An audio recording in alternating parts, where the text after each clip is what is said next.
आज की डेट में हमें कोई भी अगर अच्छी फोटो मिलती है, दौड़ के जाके उसको इंस्टाग्राम और फेसबुक पे लगा।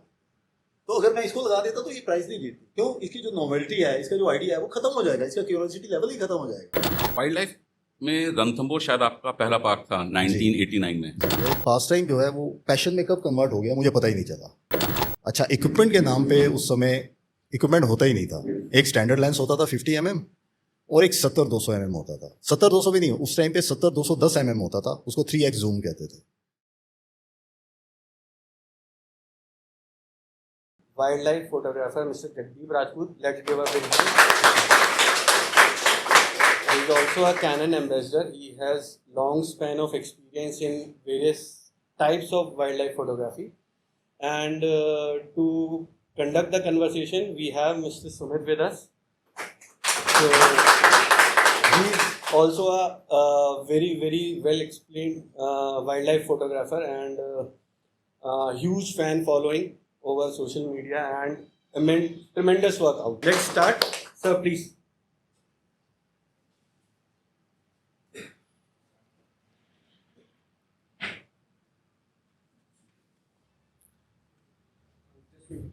I'm sorry, but if you have any questions in between the session, you can park it for the end. We'll have a question and answer round at the end, towards the end of the session, right? Thank you.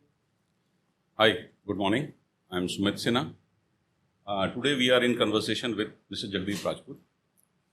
Sir ने जैसे आपको बताया, he is an internationally acclaimed wildlife photographer with a vast experience of about 35 years. He has been awarded lots of awards, numerous awards, and you can see his work on www.jagdeeprajput.com. To name a few, he has been awarded Wildlife Photographer of Year 1992 competition organized by BBC and Natural History Museum, London. He was awarded second prize in Canon Asia Pacific Photo Contest 1994 by Canon Hong Kong. He has received prize in International World Heritage Photo Competition by UNESCO France in 1997. और आपको शायद जान के ये बड़ी हैरानी होगी, wild life में एक वाइल्ड लाइफ कॉमेडी अवार्ड भी होता है and he has been awarded honour winner in wildlife comedy award 2022. Apart from his, and the list goes on. I will not be able to give all the list, but these are the few. And apart from that, he has a numerous publications in his name. A portfolio of wildlife photographer of year 1995, published by Fountain Press UK, BBC Wildlife Magazine UK, National Geographic USA, Canon Ad, Wildlife as Canon Sees It, by National Geographic USA. And the list is on and on and on. You go to his website, sir की website पे जाइए, you see it, and you will get all details, and the pictures are fabulous and fantastic. Sir, questions बहुत सारे हैं, मेरे भी हैं, बाकियों के भी हैं, तो अगर इजाज़त हो तो कुछ सवाल. I am ready. मैं कोशिश करूँगा कि आप मेरे एक्सपीरियंस से मैं कुछ भी आप लोगों को शेयर कर सकूँ, सिखा सकूँ, तो मेरे लिए एक खुशकिस्मती. वाइल्ड लाइफ में आपकी जर्नी कब से कैसे चालू हुई? मेरी जर्नी बाय डिफ़ॉल्ट स्टार्ट हुई कि मैं एक एवरेज सा मिडिल क्लास पर्सन था जो कि एक छोटी सी जॉब करता था बैंक में, और साथ में मैं ICWA कर रहा था क्योंकि मैं उसमें अपना कैरियर देखना चाहता था. तो वाइल्ड लाइफ तो एक बहुत ही एग्जॉटिक और बहुत ही स्पेशल सा सब्जेक्ट था जो कि मेरे से कोसों दूर था. तो मीनवाइल लाइफ में ऐसा हुआ कि कुछ एक्सीडेंट्स हुए, तो उसके बाद मैं अपनी स्टडीज़ कंटिन्यू नहीं कर पाया. तो एक ब्रेक आया, तो उस स्टेज पे मैं कुछ भी नहीं खास कर रहा था, तो मैंने सीरियस स्टडीज़ छोड़ के लाइट स्टडीज़ करना शुरू किया. जैसे मैंने फ्रेंच सीखनी शुरू करी, तो उसी टाइम पे हंसराज कॉलेज दिल्ली यूनिवर्सिटी, उसमें एक सोसाइटी बनी, सोसाइटी ऑफ नेचर फोटोग्राफर्स. तो उन लोगों ने एक बड़ी अच्छी सी एग्जीबिशन करी मंडी हाउस में, तो मैं बाई चांस वहाँ चला गया एग्जीबिशन देखने. तो मुझे बहुत मज़ा आया एग्जीबिशन देख के, और मैं तो मुंडेन से सब्जेक्ट खींचता था, स्ट्रीट फोटोग्राफी कर ली, थोड़े से पोर्ट्रेट खींच लिए. तो इतने नई नई जगह पे जाके नई पिक्चर्स खींचना, नए सब्जेक्ट्स खींचना मुझे बहुत फैसिनेट किया, और मैं उनका मेंबर बन गया. तो उनके साथ मैंने आना जाना शुरू कर दिया। अच्छा, वो जो टाइम फ्रेम था उसमें मतलब नॉलेज तो छोड़ो, इन्फॉर्मेशन भी अवेलेबल नहीं होती थी, इंटरनेट था ही नहीं। तो आपको कोई भी चीज़ अगर तलाश करनी है तो बहुत मेहनत मुशक्क़त करके आपको वो पता लगती थी। तो ये लोग जो है सारी रिसर्च करते थे और सब्सिडाइज रेट पे सबको ले जाते थे, तो एक बड़ा ही कन्वीनियंट सा फीचर था। और फिर लाइक माइंडेड लोग थे तो थोड़ा बहुत एंजॉय करना सीख गए। तो वो एक as a pastime activity start हुआ था, तो वो होते होते कब सीरियस हो गया, एक पास टाइम जो है वो पैशन में कब कन्वर्ट हो गया मुझे पता ही नहीं चला। और सडनली मुझे लगा कि I am deep into it. तो that's how it all started. Wild life में रणथंभौर शायद आपका पहला पार्क था 1989 में। जी। कैसा रहा था आपका एक्सपीरियंस? अब मुझे तो जंगल का कुछ आइडिया ही नहीं था, तो सोसाइटी के साथ पहला ट्रिप रणथंभौर हुआ तो मैं वहाँ चला गया। अच्छा, इक्विपमेंट के नाम पे उस समय इक्विपमेंट होता ही नहीं था। एक स्टैंडर्ड लेंस होता था 50 mm और एक 70-200 mm होता था। 70-200 भी नहीं, उस टाइम पे 70-210 mm होता था, उसको 3x जूम कहते थे। तो बस ये इक्विपमेंट होता था। तो बस एक कैमरा बॉडी थी, एक 70-210 था और एक 50 mm, तो वहाँ चले गए। तो मैं तो बड़ा कंफर्ट लविंग बंदा था, मुझे ज़्यादा गर्मी में बाहर जाना पसंद नहीं, ज़्यादा सर्दी में बाहर जाना पसंद नहीं, और मैं कहाँ इतनी गर्म जगह पे आके फंस गया। तो वहाँ पर क्या हुआ कि वहाँ पे उस समय जब मैं गया तो एक इंडिया बेस्ड फोटोग्राफर हैं, आज भी हैं बहुत अच्छे, वो अफ्रीका में हैं, इस सब बेस्ड हैं, मिस्टर अनूप शाह। 2 भाई हैं, mister Anup Shah and mister Manoj Shah, बहुत अच्छा काम करते हैं। तो वो वहाँ पे फोटोग्राफी कर रहे थे। तो मैंने ज़िंदगी में पहली बार उनके पास जो है कैनन के वाइट लेंसेज देखे, तो बड़ा फैसिनेट हुआ लेंसेज देख के। तो मैं अपना 70-200 फोकस करके देखता था कि वो कौन सा लेंस इस्तेमाल कर रहे हैं, पता तो लगे, पता ही नहीं लगता था। हम आज भी देखते हैं। तो उस ज़माने में एक और बड़ी इंटरेस्टिंग बात हुई पहले ट्रिप में कि फिल्म रोल्स खींचते होते थे हम। तो हमें तो बस वो ये पता था कोडा कलर होता है, फूजी कलर होता है। अब जो बाहर की मैगजीन्स आती थी, जब वो उनको मैगजीन्स को देखते थे तो उसमें फिल्म लिखी होती थी फूजी क्रोम, कोडा क्रोम। तो मुझे बेसिकली ये भी फ़र्क नहीं पता होता था कि कोडा क्रोम में क्या है और कोडा कलर क्या है। तो बेसिकली जो कोडा क्रोम है वो स्लाइड फिल्म होती थी और कोडा कलर प्रिंट फिल्म होती थी। तो वहाँ जाके मुझे पहले तो ये पता लगा। फिर एक फिल्म में 36 फ्रेम्स आते थे। तो उस टाइम पे जितने भी फोटोग्राफर्स होते थे उनका ये एक टेक्निक होती कि 36 फ्रेम्स में से 37 फ्रेम्स कैसे निकालें, 38 फ्रेम्स कैसे निकालें। तो उसको बड़ा टेक्टिकली साइड से फिल्म को लोड करते थे ताकि उससे ज़्यादा फ्रेम दे सकें, क्योंकि फिल्म एक्सपेंसिव थी, प्रोसेसिंग भी एक्सपेंसिव थी। तो मैं भी वैसे ही करता था। तो मैं जब पहला टाइगर सामने आया और मैं खींचना शुरू हुआ, तो जब मुझे होश आया तो मैंने काउंटर देखा तो वो 50 से ऊपर चला गया था। तो मैं बड़ा खुश, मैं कहा शायद बहुत लंबी फिल्म डाल दी उन्होंने इस बार फिल्म कैसेट में। तो कुछ फ्रेम और खींचे तो मुझे डाउट हुआ, तो मैंने खोल के देखा तो वो फिल्म स्पूल पे चढ़ी नहीं थी, मैं खाली कैमरा ही क्लिक कर ही जा रहा था। तो एक वो बड़ा मतलब इंटरेस्टिंग इंसिडेंस था। और ये बात सबके साथ किसी न किसी स्टेज पे कहीं ना कहीं ज़रूर हुई थी। हाँ, शुरू में जब फिल्म रोल्स के साथ खींचते थे तो ये एक इशू बहुत आता था कि आपने फिल्म रोल को ढंग से लोड किया है या नहीं, ये एक दिक्कत तो रहती। और उस ज़माने में पैंटेक्स का एक LX मॉडल था, उसकी बल्क बैक आती थी, तो वो 200 फ्रेम का ना एक रोल पीछे ले लेता था। तो हम सारे ड्रीम करते थे कि हमें अगर पैंटेक्स मिल जाए ना और उसमें 200 फिल्म होती हैं 36 की बजाय, तो मज़ा आ जाएगा। और आज की डेट में अगर आप देखो तो मेरे कार्ड में 10,000 से ज़्यादा फ्रेम होते हैं जब मैं कैमरा यूज़ कर रहा होता हूँ। तो टेक्नोलॉजी कहाँ से कहाँ ले आई है फोटोग्राफी को, मतलब इमेजिन नहीं किया जा सकता। आपका वाइल्ड लाइफ के अंदर बेस्ट एक्सपीरियंस क्या रहा? बेस्ट, मेरी जर्नी बहुत लंबी रही है और मैं 20 साल की उम्र में मैं ग्रेजुएट था और 20 साल की एज से लेकर 31 साल तक मैंने सिर्फ स्ट्रगल करी और सक्सेस की शक्ल नहीं देखी कि सक्सेस होती क्या है। तो उस दौरान मैं स्केचिंग करता था, पेंट करता था, ऑयल्स करता था, फिर मैंने कोबोल प्रोग्रामिंग सीखी, मैं ICWA करता था, फिर फ्रेंच सीखी, फिर बैंकिंग में ज्वाइन किया। तो सक्सेस मुझे नहीं पता क्या होती है, मैंने सिर्फ स्ट्रगल देखी। तो जो प्राइम यूथ होता है इंसान का वो सारा स्ट्रगल में ही बीता। तो 31 ईयर्स की एज में क्या हुआ कि मेरा एक छोटा सा इनाम आ गया BBC wild life photographer of the year में। तो वो उसको स्पेशली कमेंडेड कहते थे, तो वो it was equivalent to 3rd prize. तो वो आया, तो अगर मैं आपको उस प्राइस की मनी बताऊं तो आप हंसेंगे आज की डेट में भी। उसका प्राइस था 100 ब्रिटिश पाउंड्स। जो कि कुछ भी नहीं था, बट एक इंटरनेशनल कंपटीशन में आया था और पहली बार आया था, बट उसके साथ एक कैश था। उस प्राइज मनी के साथ एक टिकट अटैच थी लंदन आने जाने की। तो मेरे लिए तो बहुत बड़ी बात थी। तो हालांकि मैं किसी को नहीं जानता था वहाँ पर मैंने कहा नहीं, मैं जा रहा हूँ। तो मैं जाने के लिए रेडी हो गया और वहाँ गया तो वो इतना कमाल का एक्सपीरियंस था कि मैं जिन लोगों की बुक्स पढ़ता था, जिनको एडमायर करता था, वो सारे लोग वहाँ आए हुए थे और सारे मेरे से बात करना चाहते हैं। और मुझे मतलब इतना कमाल का नशा आया और ऐसा एक्सपीरियंस हुआ कि मेरे दिमाग में आया कि अब मैं ज़िंदगी में बर्बाद भी हो गया तो कोई गम नहीं, कम से कम मैंने एक सक्सेस की साइड तो देख ली कि सुपर सक्सेस क्या होती है।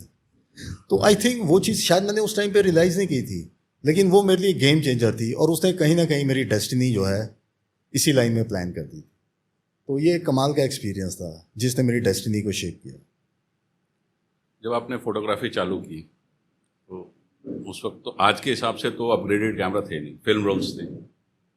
कहाँ कहाँ परेशानियाँ आपको आती?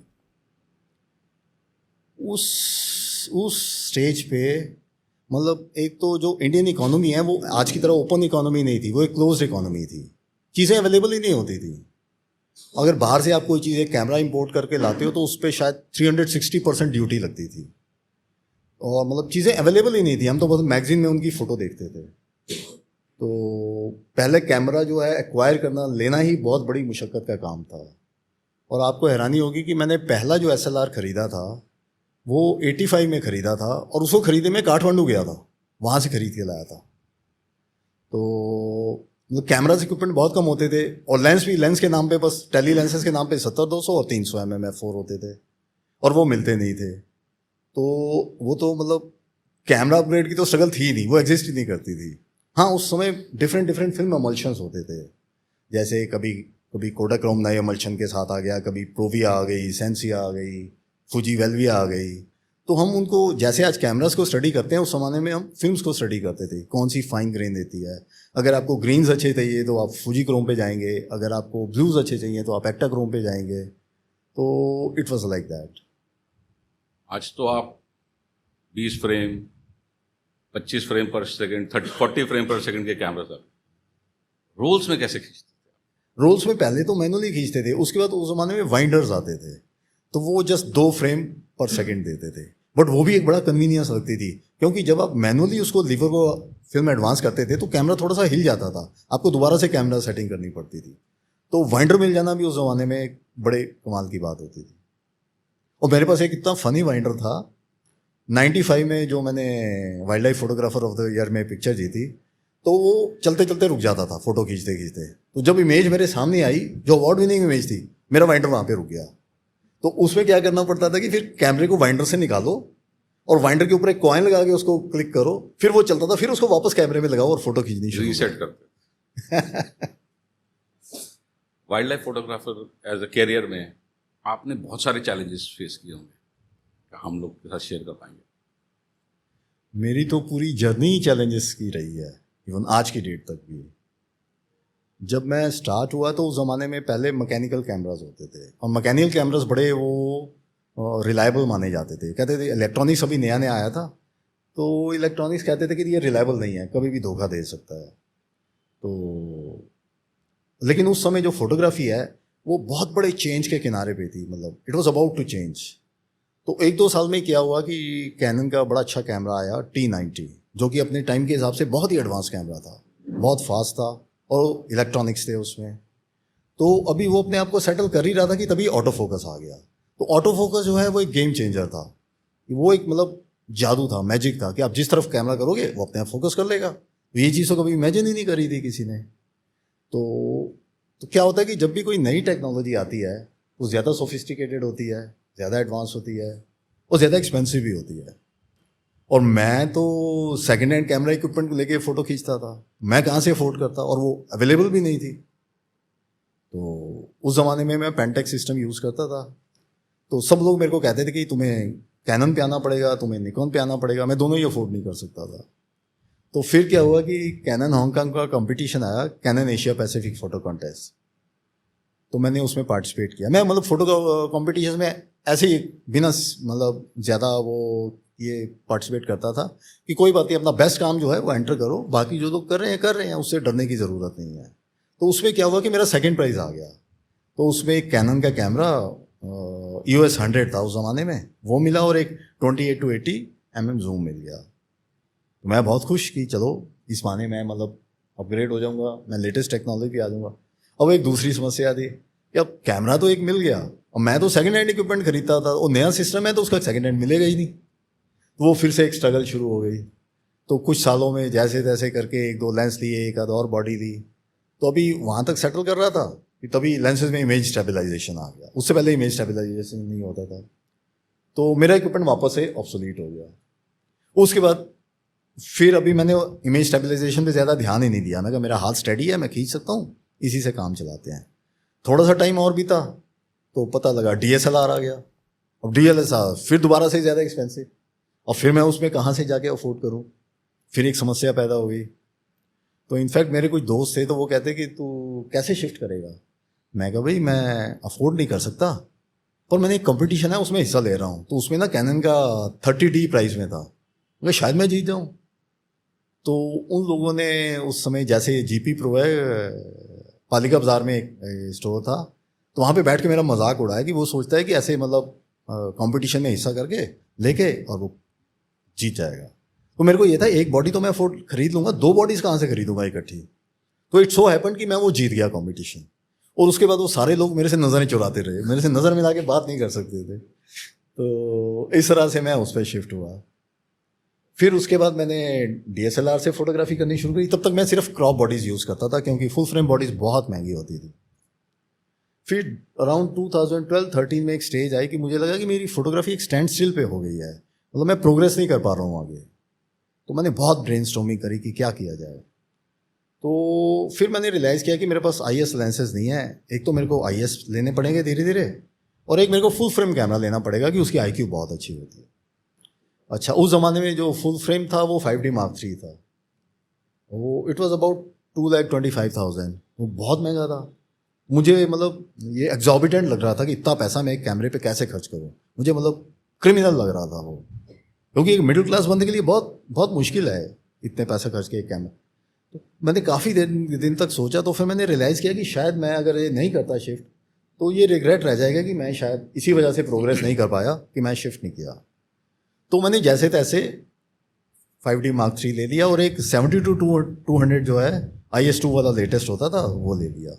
उसका लेंस की मैंने रिसर्च करी, तो वो कहते हैं कि one of the best lenses in the world था उस स्टेज पे वो। तो मैंने कम से कम एक तो मेरे पास होना ही चाहिए, तो वो ले लिया। एंड इट सो हैपन कि उसके साथ मैं जब पहली शूट पे कॉर्बेट गया, तो मेरे को बहुत अच्छी इमेजेस मिली एलिफेंट्स की, और उसमें से एक इमेज में मैंने DJ मेमोरियल कॉन्टेस्ट जीत गया, जिसमें 3 लाख का कैश प्राइस था। तो मैं कहा चलो ऊपर वाले ने जस्टिफाई कर दिया कि मैंने जो एक्सपेंस किया, मैंने कोई अपने परिवार के साथ या फिर अपने साथ कोई ज्यादती नहीं करी, शायद मेरी यही डेस्टिनी है। तो इस तरह से ये आगे चलता रहा। Kindly bear with me, I am on the wrong side of the camera. जंगल में आप शूट करने जाते हैं, जी। How do you keep yourself and jungle both safe? अपने आप को तो सेव करने सब सोचते हैं, जंगल को की सेफ्टी के लिए आप कैसे? उसके लिए सिर्फ 2-4 चीज़ें हैं, उनका ध्यान रखना होता है। एक तो मेरे साथ जो भी ड्राइवर और गाइड होते हैं वो हमेशा बहुत एक्सपीरियंस और वन ऑफ द बेस्ट होते हैं, और मैं उनको फॉलो करता हूँ। मैं उनकी बात को कभी भी काउंटर नहीं करता। अगर वो कहते यहाँ से नहीं हिलना तो नहीं हिलना। तो क्योंकि अब मेरा कितना भी एक्सपीरियंस हो, उनका एक्सपीरियंस ज़्यादा है, क्योंकि every morning every evening they go to the forest, उनको पता है। और दूसरा ये है कि आज की डेट में मेरी जो फोकल रेंज है वो 1600 mm तक है। तो ऐसा कुछ नहीं है कि मैं पास जाके कुछ ज़्यादा अचीव कर लूँगा। तो मैं एक फेयर ऑप्टिमम डिस्टेंस पे अपने आप को प्लेस कर लेता हूँ। तो क्या है कि एनिमल का एक वो डिस्टेंस होता है जिसको फाइट और फ्लाइट डिस्टेंस कहते हैं। तो जब आप उसको ब्रेक करते हैं तभी वो या भागेगा या आपके ऊपर अटैक करेगा, वरना वो अपनी ज़िंदगी जी रहा है, आपको अपना काम करना है। और वैसे भी आपको जो है अगर ज़्यादा इमेजेस लेनी है या उनकी लाइफ में झांकना है, तो वो बेस्ट वही है कि आप मतलब एक ऑप्टिमम डिस्टेंस पे खड़े हो जाएं, और उस स्टेज पे वो आपको मैक्सिमम पिक्चर्स देगा, वो अपना काम करेगा, उसका बिहेवियर, उसका फीचर्स, उसकी ब्यूटी, सब कुछ आप ज़्यादा अच्छे से देख पाएंगे और कैप्चर कर पाएंगे। आजकल ये जंगल के अंदर एज अथॉरिटी भी बहुत पुश कर रही हैं कि distance from the subject the cameraman काफ़ी रहनी चाहिए। जी, लोगों को एक्चुअली क्या है कि एक गलत नोशन है कि जो क्लोज एनकाउंटर है उससे थ्रिल मिलता है या कुछ मिलता है, but they are not good, क्योंकि जो क्लोज एनकाउंटर्स होते हैं ना वो they put stress on the animal and they are not good for the photographers also for the same very reason. Sir वो कैमरेज आ गए, मोबाइल्स आ गई, मोबाइल्स में कैमरे आ गए, तो और आज की डेट में तो बहुत सारे टूरिस्ट होते हैं वो मोबाइल लेके ना उसके पास बिल्कुल सेल्फी लेते हैं सर। बिल्कुल। और आजकल सेल्फी विद टाइगर भी आजकल नजर आता है। आपके ऑनगोइंग प्रोजेक्ट्स क्या चल रहे हैं and how do you think your those projects are going to benefit the society और से द वाइल्ड लाइफ?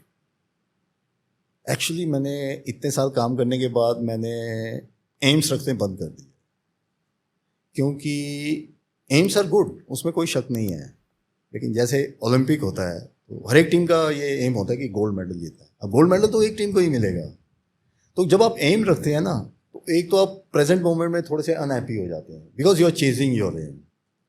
तो जब तक वो एम नहीं मिलेगा आप अनहैप्पी रहेंगे, आप उसको फोटोग्राफी को एंजॉय नहीं कर रहे हैं, आप उस एम को चेज कर रहे हैं। और फिर अगर अगर आपकी किस्मत बहुत अच्छी है, आपको वो एम मिल भी जाता है, तो उसके बाद एक वॉइड आ जाएगा, आप क्या करें? फिर पता लगेगा साल कुछ महीने बाद एक नेक्स्ट एम आ जाएगा, आप फिर से अनहैप्पी हो जाएंगे। तो वो जो आपकी हैप्पीनेस भी होगी ना बड़ी शॉर्ट लिव्ड होगी। तो I started focusing on journey now, I enjoy the journey.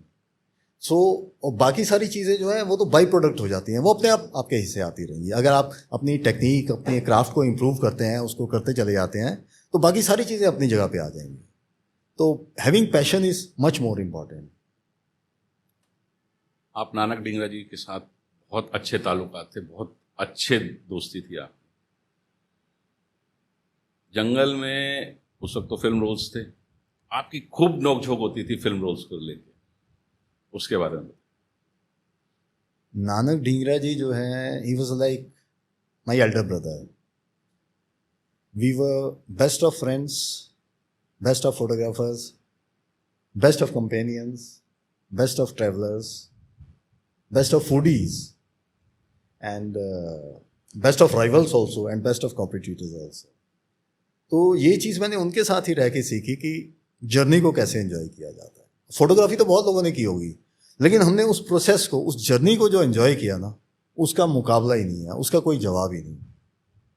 तो उनके साथ जो जाना है ना, फोटोग्राफी करने जाना, ऐसा होता था जैसे किसी पिलग्रिमेज पे जा रहे हैं। फोटो तो आ ही जाएंगी, उसकी कोई चिंता नहीं होती थी, पर जो एंजॉयमेंट होती थी वो कमाल की होती थी। तो एक बार क्या हुआ कि उनको ना जीप के फ्लोर पे एक रोल पड़ा हुआ मिल गया, वो रोल एक्सपोज था। तो मुझसे पूछते हैं ये तुम्हारा रोल है? मैं कहा नहीं, मेरे रोल तो सारे मैंने जिप पॉकेट्स में लॉक किए होते, मेरा नहीं होगा। फिर उस ज़माने में क्या होता था कि एक तो नॉर्मल 100 ISO की फिल्म होती थी और एक 400 ISO की होती थी जो कम लाइट में यूज़ करते थे, तो उसको हम अलग से पॉकेट में संभाल के रखते थे कि ज़रूरत पड़ने पे काम आए। तो मैंने उनको कहा नहीं मेरा नहीं है, तो उसके बाद बात ख़त्म हो गई। तो वापस आके उन्होंने फिल्म्स प्रोसेस करी, तो वो रोल सेंसिया का था और सेंसिया मैं यूज़ करता था, मैं सेंसिया और प्रोविया दोनों यूज़ करता था, वो प्रोविया यूज़ करते थे। तो उन्होंने देखा एक जैसी इमेजेस जो हैं 2 रोल्स में आ रही हैं, तो वो देख के उनको लगा कि ये तो ज़रूर उसका रोल है।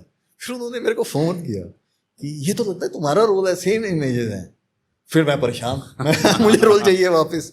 तो उन्होंने खैर मेरे को थोड़ा सा परेशान किया, फिर उन्होंने मेरे को रोल दिया। तो ऐसे बहुत सारे इंस्टेंसेस हैं जो हम बहुत एंजॉय करते थे। और कभी ऐसा हुआ है कि रोल्स आपकी खत्म हो गए? नहीं, रोल्स के मामले में मैं बहुत पर्टिकुलर होता था। इनफैक्ट जैसे अभी ऑफ सीज़न हो गया, मानसून आ रही है, तो उस ज़माने में मेरे पास जितने पैसे इकट्ठे होते थे ना, तो मैं 100 रोल्स का एक बड़ा वाला वो लेके पैकेट फ्रिज में डाल देता था कि अब जब सीज़न स्टार्ट होएगा तो मुझे कम से कम रोल की तो चिंता नहीं करनी ना, खाली ट्रैवल की चिंता करनी है और फिर बाद में करवाते रहेंगे। और मैं उनको छुपा के रखता होता था। तो इनफैक्ट एक बार मैं जब फर्स्ट टाइम बांधवगढ़ गया तो वहाँ बहुत टाइगर खींच रहे थे, तो वहाँ एक बॉम्बे के बड़े अच्छे फोटोग्राफर थे मिस्टर आर्य आचार्य, तो वो मेरे साथ रूम शेयर कर रहे थे। वो कहते अरे बाप रे इधर तो इतना टाइगर दिखता है, कहते इधर तो 100 रोल्स लेके आना चाहिए और किसी को बताना नहीं चाहिए। और मेरी अटैची सूटकेस में 100 रोल्स पड़े थे, मैं अपना पेट ऐसे पकड़ के बैठा हुआ था वहाँ पर। लैंडस्केप और पोर्ट्रेट आपने कितने मतलब आपकी जर्नी कहाँ से चालू हुई? You straight away went to wildlife और एक ट्रांजिशन आया कि पोर्ट्रेट, लैंडस्केप और फिर वाइल्ड लाइफ, या सीधा आप वाइल्ड लाइफ? नहीं, इनफैक्ट जो है मेरे फादर अच्छे फोटोग्राफर्स होते थे, अच्छे फोटोग्राफर इन द सेंस कि फैमिली में अच्छी फ़ोटो खींचते थे, तो उनको देख के मुझे भी शौक था।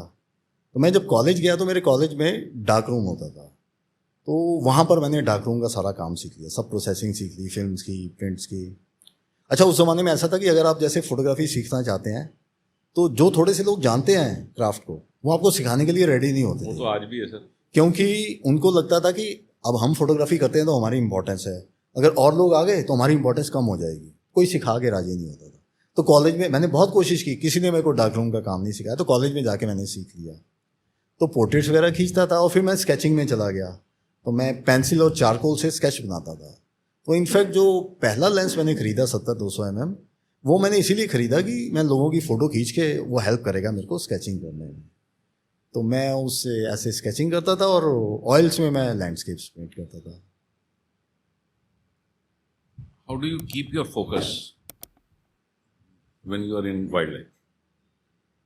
सब्जेक्ट का वेट कर रहे हैं, टाइम बहुत लगता है, आप अपना फोकस को किस हिसाब से आप मेंटेन करते हैं?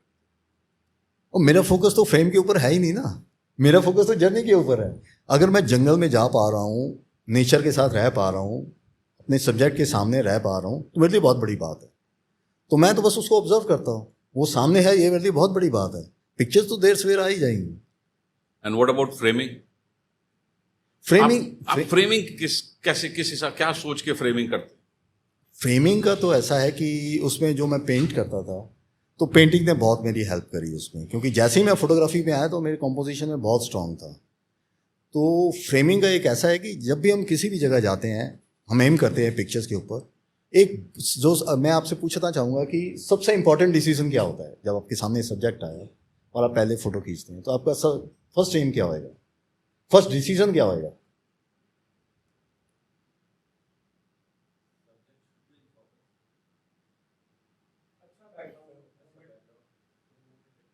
अगर मैं अपनी बात करूं तो मेरे को क्या चीज़ उसके अंदर अच्छी लग रही है कि मैं शटर दबाऊं। अगर मेरे को अच्छा लग रहा है तब मैं शटर दबाऊंगा। अगर सब्जेक्ट पास में भी है and I am not finding it very appealing, तो I might not pull the shutter. देखो, जब कोई भी सब्जेक्ट खींचने जाते हैं तो पहला जो मेजर डिसीजन है वो है कि आपने फ्रेम के अंदर क्या रखना है और फ्रेम के बाहर क्या रखना है। बाकी सारी चीज़ें बाद में आएंगी, कंपोजिशन बाद में आएगी, लाइटिंग बाद में देखोगे, उसकी प्लेसमेंट बाद में देखोगे कि आपने अंदर क्या रखना है और बाहर क्या रखना है। बहुत बार जो है हम ये चीज़ सीरियसली सोचते ही नहीं है, हम जस्ट जो भी हाथ में लेंस है। अगर बड़ी बार ऐसा होता है कि अगर मैंने देखा है कि जो लोगों के पास लेटेस्ट कैमरा होता है या लेटेस्ट लेंस होता है, वो उससे फ़ोटो खींचना शुरू हो जाएंगे, चाहे वो उसकी पिक्चर है या नहीं है। और अगर जूम है तो उसके टेल एंड पे जाके खींचना शुरू हो जाएंगे। You will be surprise to know कि 90% ऑफ द फोटोग्राफर जो है वो फ्रेम की तरफ ध्यान ना देके या तो उसका शॉर्ट एंड पे फोटो खींचेंगे जूम के, या लॉन्ग एंड पे फोटो खींचेंगे। बट एक्चुअली वो पिक्चर डिसाइड करती है कि आपने उसको कहाँ पे कट देना है, कौन सी चीज़ बाहर रखनी है और कौन सी चीज़ उसके अंदर रखनी है। What equipment are you using and what do you suggest, recommend the equipment? Equipment का मैं आपको बताना चाहूँगा कि अभी तो शायद मैं कुछ बहुत अच्छा इक्विपमेंट यूज़ कर रहा हूँ, बट 4-5 साल पहले तक जो भी फोटोग्राफर्स मेरे साथ जीप में खींचते थे या मेरे साथ में खड़े होते थे, उनका इक्विपमेंट हमेशा मेरे से बेटर होता था। हमेशा ये रहा। अब 34 या 35 ईयर्स में, 30 ईयर्स में उनका इक्विपमेंट मेरे से बेटर ही होता था। आज की डेट में जो है मैं 2 बॉडीज़ यूज़ करता हूँ R5 की, 24-105 है मेरे पास, 70-200 2.8 है, 100-500 है और 500 mm प्राइम है। और इनके साथ मैं 200 mm यूज़ करता हूँ F2। वो मैंने स्पेशली ख़रीदा था एलिफेंट शूट करने के लिए, क्योंकि मेरे एलिफेंट्स जो है लोग बहुत पसंद करते थे। तो मैं बहुत सीरियसली सोचा कि उसको नेक्स्ट लेवल पे कैसे ले जा सकता हूँ, तो फिर मैंने 200 mm लिया। यहाँ पे हम मैक्सिमम हैं, all are aspiring photographers, what advice? अब जब मैं स्टार्ट हुआ था तो इक्विपमेंट में चॉइस ही नहीं थी, कोई बिल्कुल भी चॉइस नहीं थी। तो अब तो बहुत चॉइस है, अब इतनी चॉइस है कि वो कंफ्यूजिंग है, और इतना सारा बजट है कि वो भी कंफ्यूजिंग है। तो मैं आपको ये नहीं कहूँगा कि आप टॉप एंड कैमरा ले लो या टॉप एंड लेंस ले लो। इनफैक्ट आपको ये जान के हैरानी होगी कि अभी तक 35 साल के एक्सपीरियंस में मैंने फ्लैगशिप कैमरा इस्तेमाल नहीं किया है, अभी तक नहीं किया है। हालांकि अब मेरा प्लान है कि जो नेक्स्ट फ्लैगशिप आएगा मैं उसको खरीदूंगा, बट अभी तक मैं इस्तेमाल नहीं कर पाया हूँ। तो आपका जो भी बजट होता है उसमें जो बेस्ट ऑप्शन आपके पास अवेलेबल है आप वो खरीदिए और उससे शूट करिए और उनको फिर सीखिए। और बहुत सारे इनफैक्ट 90% से ज़्यादा फोटोग्राफर्स आज की डेट में ऐसे हैं जो जंगल में जाएंगे, खूब सारी फ़ोटो खींचेंगे और आके डंप कर देंगे। एक दो बार देखी, 2-3 पिक्चर फेसबुक पे डाली, इंस्टाग्राम पे डाली, हो गया। वो that is not the correct. अब वापस आइए, अपनी पिक्चर्स के साथ टाइम स्पेंड करिए, जो काम अच्छा नहीं है उसको डिलीट कर दीजिए, क्योंकि वो एक बहुत बड़ा लर्निंग प्रोसेस है आपके लिए। और जो भी आप इक्विपमेंट खरीदते हैं उससे आप फोटोग्राफी करिए। और जब आप फोटो खींच रहे हैं आपने ये नहीं सोचना कि मेरे पास वो वाला लेंस होता या वो वाला कैमरा होता तो मैं कमाल कर देता, मैं फोड़ देता इसको। नहीं, आप ये सोचो कि आपके हाथ में दुनिया का बेस्ट इक्विपमेंट है और आप उसका बेस्ट पॉसिबल यूज़ करने जा रहे हैं। तो इस इंटेंशन के साथ जब आप अपनी फोटोग्राफी को परस्यू करेंगे तो आप देखेंगे कि डेफिनेटली उसमें इंप्रूवमेंट होगी। आज सोशल मीडिया के दौर के अंदर मेरे ख्याल से हम यहाँ जितने भी बैठे हुए हैं, फोटो क्लिक की, प्रोसेस की, सोशल मीडिया में डाला, काम खत्म। आपने इतने सारे अवार्ड्स जीते हैं, व्हाट इज़ द प्रोसेस कि मेरे क्लिक के अंदर मैं फोटोग्राफ खींच रहा हूँ, उसके अंदर क्या क्या चीज़ें होनी चाहिए, क्या क्वालिटी होनी चाहिए, and where do we go to put them in the contest, वो कैसे पता चले? उसके लिए आपको अपनी पिक्चर से टाइम लगाना पड़ेगा। देखिए, मैं जो भी पिक्चर्स खींचता हूँ आज की डेट में R5 जो है 12 फ्रेम्स पर सेकंड लेता है मैकेनिकल शटर पे, तो बहुत सारी इमेजेस होती हैं। तो I make it A point कि 60% इमेजेस मैं डिलीट कर देता हूँ, जस्ट 40% रहती है। तो वो जो प्रोसेस है पिक्चर्स डिलीट करने का, वो एक बहुत बड़ा लर्निंग एक्सपीरियंस होता है, क्योंकि उस समय मैं पूरी कंसंट्रेशन के साथ अपनी पिक्चर को ऑब्जर्व करूँगा, क्योंकि अगर मैंने डिलीट कर दी वो वापस नहीं आएगी, तो वो मेरे लिए इंडिस्पेंसेबल हो जाएगी। मैं उसके साथ टाइम स्पेंड करता हूँ, उसको स्टडी करता हूँ। और इनफैक्ट जब मैं पिक्चर्स डिलीट करता हूँ उस समय पिक्चर्स निकल के आती हैं, वो बताती हैं कि हाँ I am better than average. और फिर जब वो डिलीट करने के बाद बाकी इमेजेस रह जाती हैं, अब फिर उनके साथ टाइम स्पेंड करिए, उनको प्रोसेस करिए। जब आप टाइम स्पेंड करेंगे तो आपको उसके स्ट्रॉन्ग पॉइंट्स नज़र आएंगे, इसमें क्या खासियत है जो बाकी पिक्चर्स में नहीं है, और क्या ड्रॉबैक्स हैं जो इसमें नहीं होने चाहिए थे। तो जब आपको वो नज़र आएगा तो फिर नेक्स्ट स्टेज आती है, जो उसके प्लस पॉइंट्स हैं उसको कैसे इंप्रूव किया जा सकता है, और जो उसकी ड्रॉबैक्स हैं उनको कैसे सप्रेस किया जा सकता है। तो एक बार आप, और फिर आप एक पॉइंट बना लीजिए, हर शूट में से आके कम से कम 1-2 प्रिंट बना के अपने कमरे में लगाइए, वो आपको दिखाई देंगे सुबह शाम। तो आपको उसकी बहुत सारी हिडन क्वालिटीज़, हिडन कैरेक्टरिस्टिक्स नज़र आएंगी, तो वो आपको हेल्प करेंगी एजुकेट करने में, फोटोग्राफी को नेक्स्ट लेवल पे ले जाने। ये चीज़ आज की डेट में मिसिंग है कि लोग टाइम नहीं स्पेंड करते पिक्चर्स के साथ, और उनकी भी गलती नहीं है, क्योंकि इतनी सारी क्वांटिटी को खींच लेते हैं कि उसको झेलना बड़ा मुश्किल हो जाता है। कंपटीशन में एंट्री कैसे करें? कहाँ, कैसे पता चले कि कोई कंपटीशन आ रहा है? आपने कैसे कंपटीशन में एंट्री करनी चालू? मैं तो उस ज़माने में गिने चुने जो थे, जो प्रेस्टिजियस कॉम्पिटिशन थे, इवन आज की डेट में भी मैं जो एंटर करता हूँ वो प्रेस्टिजियस, पहले मैं देखता हूँ प्रेस्टिजियस है या नहीं है। बहुत सारे ऐसे कॉम्पिटिशन हैं कि आप उनको पैसे देंगे तो जितने फोटोग्राफर्स आएंगे उसमें से वो 10 टॉप फोटोग्राफर्स चुन के शोर मचा देंगे, these are the best and black and white photographers. तो वो एक गलत फहमी है। तो जिनकी जो बहुत पुराने चल रहे हैं, आज से 30 साल से, 40 साल से, 50 साल से कंपटीशन ऐसे हैं जो चल रहे हैं, आप इंटरनेट पे ढूंढेंगे, ऐसी साइट्स हैं, वो आपको मेल भेजेंगी कि ये कॉम्पिटिशन है, इनकी एक्सपायरी है, इनकी लास्ट डेट आ रही है, आप एंटर करो। तो जो भी आपको पसंद आते हैं, जो आपकी तरह का काम इस्तेमाल करते हैं, आप उसमें एंटर करिए। एक सवाल मेरी तरफ से, मैंने आपकी वेबसाइट पूरी, उसके अंदर एक रिक्वेस्ट है कि एक अचीवमेंट्स वाली फोटोग्राफ्स क्या आप डिस्प्ले कर सकते हैं? एक्चुअली वो मेरी शॉर्ट कमिंग है कि मैं बहुत ज़्यादा टाइम नहीं लगा पा रहा हूँ अपनी वेबसाइट के ऊपर भी, और उसको अपडेट करने में भी मैं बहुत ज़्यादा आलसी हूँ। तो यस, वो किया जा सकता है। वो हमारे जैसे लोगों के लिए जो आपको फॉलो करके आपके फोटोग्राफ्स की टेक्निक्स को देख के, हाँ ये चीज़ें, ये फोटोग्राफ्स हैं जिन्होंने अवार्ड्स जीते हैं, तो that is going to inspire us. नहीं, लेकिन जो पुरानी इमेजेस है ना, आई डोंट थिंक कि वो ज़्यादा हेल्प करेंगी। आप जो कॉम्पिटिशन एंटर करना चाहते हैं ना, उनके हर साल के विनर्स उनकी साइट पे डिस्प्ले होते हैं, तो वो ज़्यादा अप टू डेट इन्फॉर्मेशन होती है, तो वो आप देखिए। और आप जब कोई भी पिक्चर देखते हैं, जैसे आज एक बार ढींगरा जी ने मेरे से कहा कि तुम 60% पिक्चर्स कैसे डिलीट कर देते हो, तो मैंने उनको पता क्या जवाब दिया, मैं कि मैं जब पिक्चर्स डिलीट करता हूँ ना, तो मैं सोचता हूँ मैंने खींची नहीं, मैं सोचता हूँ आपने खींची है, ये भी खराब खींची है, ये भी खराब खींची है, मैं सब डिलीट करता चला जाता हूँ। मैं रैंडमली थोड़ी सी इमेजेस सेलेक्ट करी है, मैं कहा बिना इमेजेस के तो टॉक का मज़ा नहीं आता ना। और एलिफेंट्स की तो आपकी बहुत बढ़िया। एलिफेंट तो मैं एक ज़माने से खींच रहा हूँ, उस ज़माने में भी लोग कहते थे कि टाइगर दिखा, मैंने नहीं नहीं हम एलिफेंट्स खींचते हैं। तो मैं एलिफेंट को कभी टाइगर को कभी चेस नहीं करता था। हाँ, जब वो सामने आ गया तब उसको धो डालो, बट अदरवाइज मैं टाइम वेस्ट करना उसके ऊपर प्रेफर नहीं करता।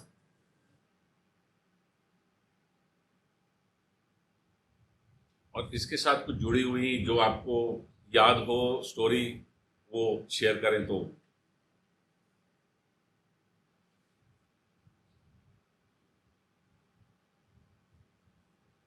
ये इंस्टेंस अभी लास्ट ईयर हुआ था कॉर्बेट में। वहाँ पर 3 मेल टाइगर थे ग्रासलैंड वाली के, तो ये जैकल का डैम था वहाँ। तो ये बहुत ही थ्रेटन फील कर रहा था, तो इसने वहाँ से बच्चे शिफ्ट करने शुरू। तो मुझे मालूम नहीं पड़ा, तो मुझे एक फोटोग्राफर मिला, उसको मिला कि जैकल जो अपने बच्चे शिफ्ट कर रहा है। हमने पूछा कहाँ मिला, कहता है यहाँ पे। हमने ऐसे ही एक ब्लाइंड वो लिया, चांस लिया कि हम देखते हैं शायद कोई और बच्चा भी लेके आ रहा। पता लगा 5 मिनट में वो दूसरा बच्चा लेके आ रहा।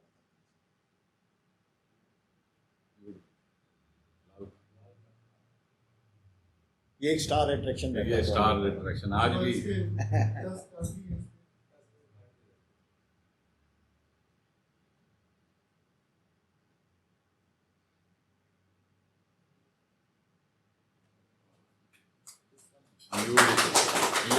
तो एक ऑर्डिनरी सब्जेक्ट भी जब आपको अच्छी तरह से प्रेजेंट करेगा तो वो टाइगर से बेटर फोटो देगा।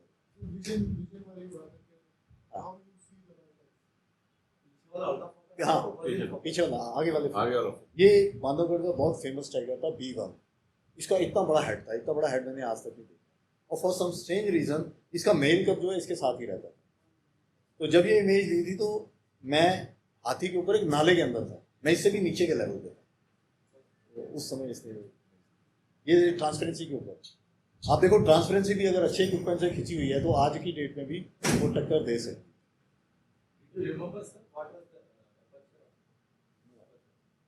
नहीं याद रख सकते।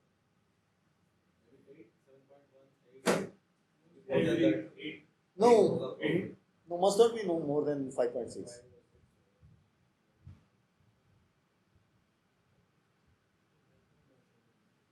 How often you shift your depth of field? X point कहाँ से कहाँ तक लेके चलते? मैं बहुत ज़्यादा नहीं करता क्योंकि nowadays we use L series lenses. पुराने ज़माने में क्या होता था कि नेशनल ज्योग्राफी का एक रूल था F8 एंड B दिया। उस ज़माने में क्या है कि मैक्सिमम जो लेंसेज होते थे F4 होते थे, और ये माना जाता था कि कोई भी लेंस अपनी बेस्ट परफॉर्मेंस देगा जब वो 2 स्टेप्स डाउन होगा। तो उस वजह से ये नेशनल ज्योग्राफी का रूल था F8 एंड B दिया। बट अभी हम L सीरीज लेंसेज यूज़ करते हैं। तो ये जो लेंसेज है ये बेस्ट परफॉर्मेंस देते हैं व्हेन फुल ओपन या ज़्यादा से ज़्यादा 1/3 या 2/3 उसको स्टॉप डाउन कर।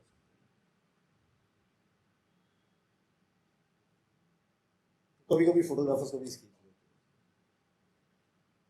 ये इसी साल खींची थी मैंने फरवरी में। तो ये पिक्चर मैंने विजुअलाइज करी थी और उसको फिर एग्जीक्यूट करने में मेरे को बहुत टाइम लगा। अगेन बहुत ही कॉमन सा सब्जेक्ट है, बट वो जब अच्छे से पोज देता है तो वो पिक्चर दे जाता है।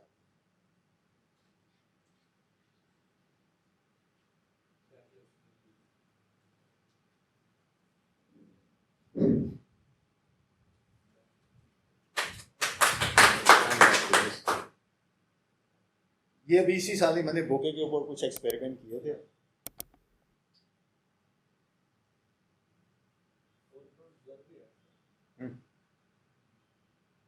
वो तो टेली खींच रहे हैं तो आप फुल ओपन या स्लाइटली स्टॉप डाउन खींच। But generally, what today's generation do, they try to avoid these front or foreground blurs. ये आपको ना नहीं, ये आपको अपनी फोटोग्राफिक जर्नी में ना आपको एक चैलेंज लेना चाहिए कि हर साल, इस साल मैं इस स्टाइल की फोटो खींचूं। अब इसी साल लास्ट ईयर मैं एक फोटोग्राफर से मिला, वो सीधी फोटो ही नहीं खींचते थे, वो हमेशा फोरग्राउंड में कुछ लेके उसको ब्लर करके उसकी फोटो खींचते। तो इसका एक फायदा होता है कि नॉर्मली जो आपकी फोटो है ना 2 डायमेंशन होती है, उसमें आपका सब्जेक्ट है और बैकग्राउंड है।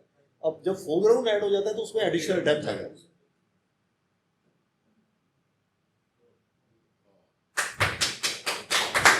ये अभी इसी साल मेरी डॉटर का कॉन्वोकेशन था अहमदाबाद में, तो मैं गुजरात फर्स्ट टाइम गया था। तो मैं एक कैमरा बॉडी और 100-500 ले गया था कि एक दिन चलो 2 ट्राई भी सही, गिरने लगा गया। तो आई वॉज फॉर्चुनेट कि ये खींच पाया। How do you shoot this below eye level? This is just camera ऐसे लग रहा है जैसे फ्लोर पे रखा हुआ। इसके लिए थोड़ी सी एडिशनल एफर्ट करनी पड़ती है। तो हालांकि मेरी फैमिली भी थी जीप में, मैं सीट्स के बीच में स्क्वीज होके जीप के फ्लोर पे लेटा हुआ था और किनारे पे मैंने अपना लेंस रख के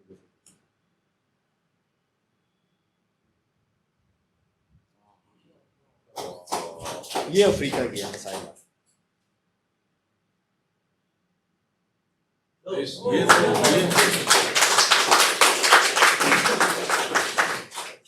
ये भी एक कमाल की इमेज थी जो मेरे उसमें आई पोर्टफोलियो में। मेरा ऐसा मानना है कि ऐसी जो इमेजेस हैं ये ऊपर वाला कैमरे में डालता है, ये ऊपर वाला ही देता है। मैं नहीं खींच पाता। तो इसमें क्या हुआ कि ये सारस क्रेन का एक मैच था भरतपुर में, मेन रोड पे था, और हम वहाँ अगस्त के महीने में गए तो और कुछ था ही नहीं, तो सारा दिन उसी के सामने पड़े रहते थे। तो ये एक नीलगाय एक दिन उसके पास में आ गया और सारस जो है वो उसको भगाना चाहती थी वहाँ से। तो मेरे साथ 2 फोटोग्राफर और थे, हीरा जी भी थे, और उनका इक्विपमेंट मेरे से बेटर था दोनों का। तो मैं तो बिहेवियर खींचता था, ये पिक्चर तो कोई विजुअलाइज ही नहीं कर सकता। तो जैसे ही सारस उसके पीछे आई ना, तो जैसे ही उसका अटैक स्टार्ट हुआ, मैंने अपना बफर दबा दिया। मैं देख ही नहीं रहा था, उनसे बातें कर रहा था, मैंने अपना बफर दबा दिया। तो उसमें ये फ्रेम जो है 2 फ्रेम ऐसे कैप्चर।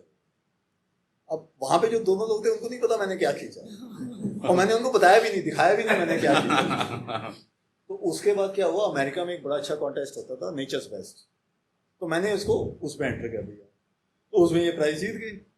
उसके बाद सबको पता लगा कि मैंने कौन सी फोटो खींची। तब तक किसी को मालूम ही नहीं था कि मैंने कौन सी फोटो खींची। तो आज की डेट में ये भी ड्रॉबैक है। अभी पीछे मैंने कॉर्बेट की बहुत अच्छी इमेज देखी जिसमें टाइगर जो है डियर को चेस कर रहा है सांबा रोड पे, और दोनों फोकस में है और बड़े अच्छा एक्शन है। तो आज की डेट में हमें कोई भी अगर अच्छी फोटो मिलती है, दौड़ के जाके उसको इंस्टाग्राम और फेसबुक पे लगा। तो अगर मैं इसको लगा देता तो ये प्राइस नहीं जीतती। क्यों? इसकी जो नॉवेल्टी है, इसका जो आइडिया है वो खत्म हो जाएगा, इसका क्यूरियोसिटी लेवल ही खत्म हो जाएगा। तो कुछ एक इमेजेस ऐसी होती हैं जो बहुत अच्छी होती हैं, उनको आपको जल्दी नहीं करनी चाहिए कि जाते ही उसको सोशल मीडिया में जाके हम वाह वाही दें। अगर वहाँ पे अगर 100 लोग आपको वाव कह देंगे, ग्रेट कह देंगे, तो आप कुछ नहीं गेन करने वाले। तो एक सिंपली आपका ईगो बूस्ट होगा, उसके अलावा कुछ नहीं।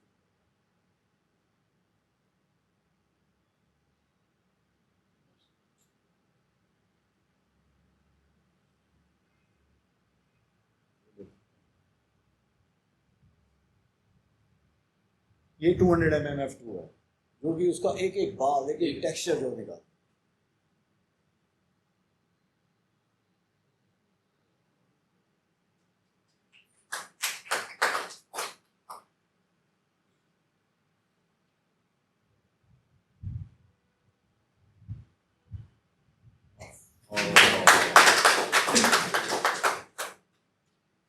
ये लास्ट ईयर 22 जनवरी की है, भरतपुर में। मतलब बहुत सालों के बाद बहुत अच्छी फिशिंग हुई थी और बहुत अच्छी फिश आई थी। तो मैं अभी मजाक कर रहा था कि आज की डेट में लोग मेरे से पूछते हैं, तो मैं कहता हूँ स्टिल फोटोग्राफी में कंपटीशन कम हो गया है क्योंकि सब लोग वीडियोस खींच रहे हैं। तो ये उसी टाइम की इमेज है। इसको भी मेमोरियल लुइसा में स्पेन में अवार्ड मिला है। फिर आप इसको कैसे कैप्शन करते हैं, इसका मैंने कैप्शन दिया था कैचिंग ए फ्लाइंग फिश और उसके बाद क्वेश्चन मार्क।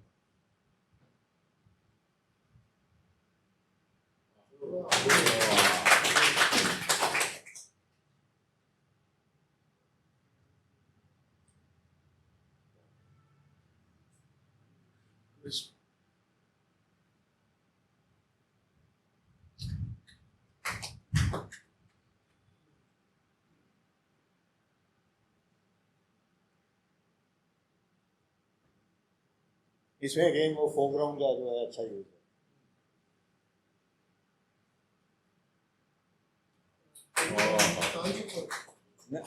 यस हाँ, ये एकदम से वो सामने आया तो मैं जीप से उतर के मैं नीचे बैठ के हैंड एल्डी 500 से लिया।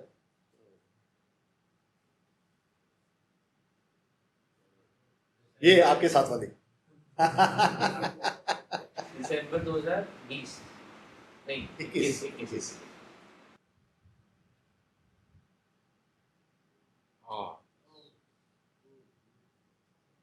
ये एक बड़ी कमाल की इमेज थी जो मेरे को मिली उस ज़माने में। जो लेटेस्ट था मेरे पास 50D था, और ये बिल्कुल शाम को मिली जब सनसेट हो रहा था, जाने का टाइम था। तो मैंने 800 ISO पे खींचना मतलब एडवाइजेबल नहीं था, बट अदरवाइज ये पिक्चर आ ही नहीं सकती थी।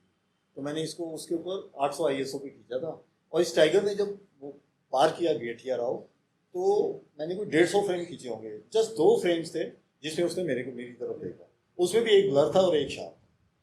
तो ये उस टाइम की इमेज है। और कई बार फोटोग्राफी में ऐसे होता है कि आपको पेंटिंग जैसा बैकग्राउंड मिल जाता है, हाँ। तो वो जस्ट बैकग्राउंड ही उस पिक्चर को लिफ्ट कर।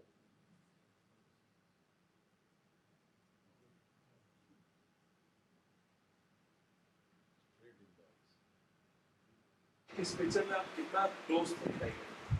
बहुत पास था टाइगर से, जितना आप देखो। यहाँ पे आपका 100-500 काम कर जाएगा। 100-500 था ही नहीं, ये तो 500 था। ये तो पता नहीं 30D 20D के जमाने की पिक्चर है।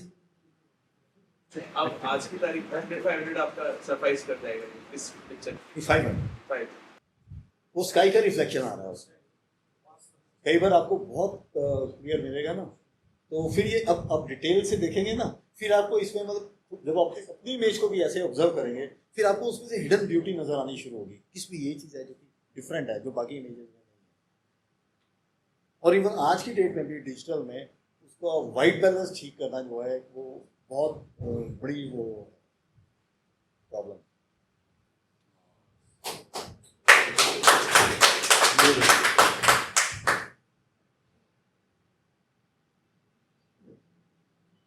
ये पार्वती है अपने पॉइंट के ऊपर। तो बड़ी मज़ेदार बात है कि यहाँ पर जब मैं गया कॉर्बेट, तो वहाँ पे मिस्टर गणेश शंकर भी आए हुए थे, बड़े अच्छे दोस्त हैं मेरे। तो हम शाम को गए तो पहले एलिफेंट्स खींच रहे थे, 1-1.5 घंटा एलिफेंट खींचते रहे। तो जंगल में हमने मतलब इतने साल खींचने के बाद हमारे मतलब फेवरेट प्लेसेस होते हैं, हम उसको स्टूडियो बोलते हैं, कि जहाँ हमें पता है इस समय इस जगह पे बहुत अच्छी लाइट मिलेगी। अब उस लाइट में कुछ भी मिल जाए वो मतलब अमर हो जाएगा। तो हम वो खींच रहे थे एलिफेंट। उसके बाद मैंने अपने ड्राइवर को कहा, मैं कहा हम ना गेट के राव चल गए। तो वहाँ गए तो वहाँ ये टाइगर बैठा हुआ, तो इसकी फोटोग्राफी करी। तो बाद में गणेश शंकर मेरे से पूछते हैं, आपको पता था वहाँ पे टाइगर बैठा है? मैं कहा नहीं, मेरे को मालूम नहीं था, वो तो एक ब्लाइंड गेस था। हैं? ये उसके लिए मैंने सोशल मीडिया पे पोस्ट करने के लिए पाया। मैं कहा ना, मैं थोड़ा सा आलसी फोटोग्राफर हूँ और इतनी इमेजेस प्रोसेस करनी पड़ती है कि मैं स्पेशली कर नहीं पाता। हालांकि मैं चाहता हूँ कि मैं स्पेशली इमेज प्रोसेस करके बड़े साइज में उसको दिखा पाऊँ। यहाँ पे एक छोटा सा चीज ऐड करता जी। हूँ। अगर आपने लाइटरूम से फोटो को कंप्रेस कर दिया, व्हेन यू अपलोड, तो इंस्टाग्राम खुद से कोई कंप्रेशन नहीं लगाएगा। बट आपने हाई रेजोल्यूशन डाल दिया उसमें, तो इंस्टाग्राम जब कंप्रेशन लगाएगा शायद इससे भी खराब क्वालिटी कर। That is what I understood about it. और उसमें एक और चीज़ है, जब आप इमेज को प्रोसेस करते हैं तो उसको ऑलवेज ना मतलब 16 बिट पे की, पहले से उसको रिड्यूस मत करिए 8 बिट पे, उसको 16 बिट पे करिए। और जब सब कुछ फाइनल कर देंगे, पिक्चर को शार्पन कर देंगे, उसके बाद आप उसको 8 बिट पे कन्वर्ट करें। क्योंकि आप जितना भी प्रोसेसिंग करते हैं फोटोशॉप में, आपका डाटा लॉस होता है। तो अगर आपने पहले ही 16 बिट से 8 बिट कर दी, तो 50% डाटा तो आपका पहले ही चला गया।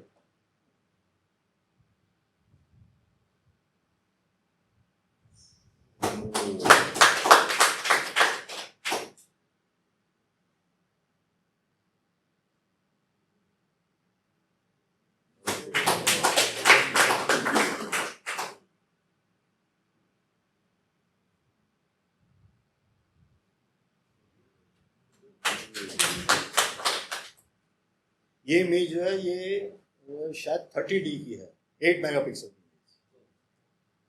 और ये 5 साल पहले जो है इसको स्मिथसोनियन म्यूजियम में उन्होंने ब्लो अप करके लगाया था, और मेरे को वहाँ से बड़े सारे ईमेल और लोगों के फ़ोन आए थे। उनकी एक तो उनकी मतलब अपनी टेक्नोलॉजी बहुत अच्छी थी, लाइटिंग बहुत अच्छी थी, तो इसको बहुत ज़्यादा अप्रिशिएट किया।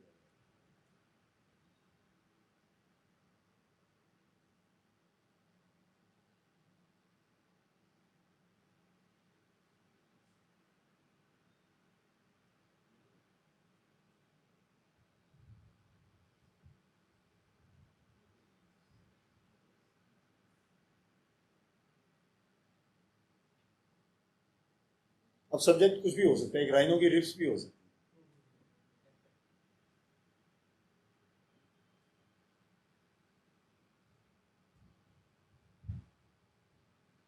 ये मैं भरतपुर में उसकी हाइना के आने की वेट कर रहा था, हाइना तो आया नहीं, पीकॉक आ गया, चलो।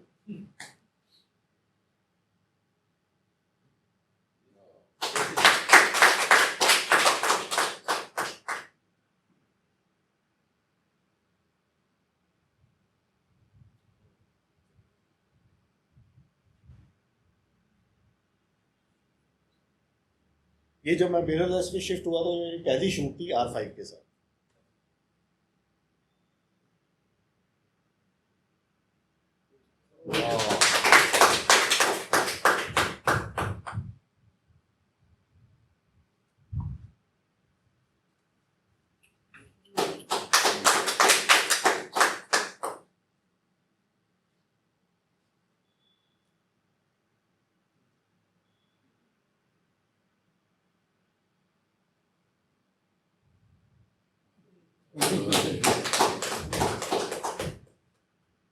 ये बहुत अच्छा खेल रहे थे, लेकिन ये मेरे से बहुत दूर थे, अगर मैं पास जाता तो ये डिस्टर्ब हो जाते। तो मैंने 500 के ऊपर 2x लगा के 1000 mm पे ये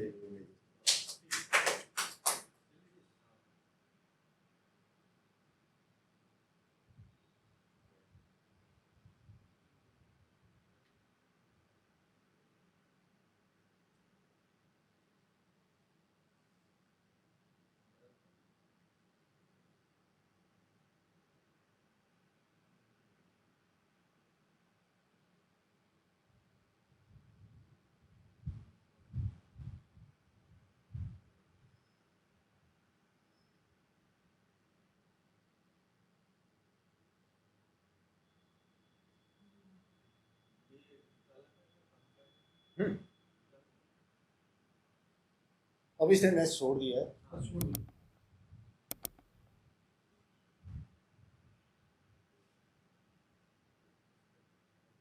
इस चंबल रिवर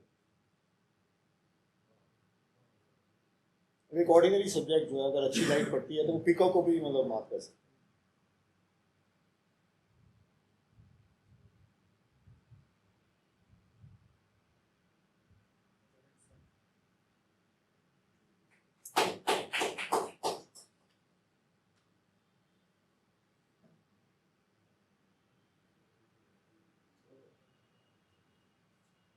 एक अगली सब्जेक्ट जो है सुंदर लग सकता है।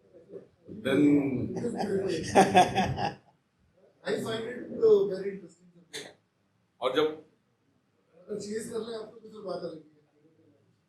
नहीं, अच्छे से कोई भी आपको प्रेजेंट करे वो बहुत अच्छी पिक्चर देगा।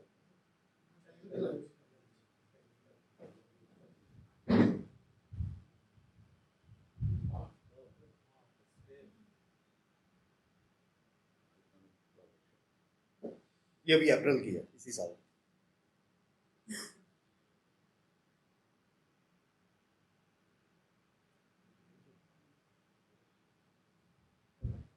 सुपरस्टिशन में आप कितना विश्वास करते हैं जब जंगल जाते हैं?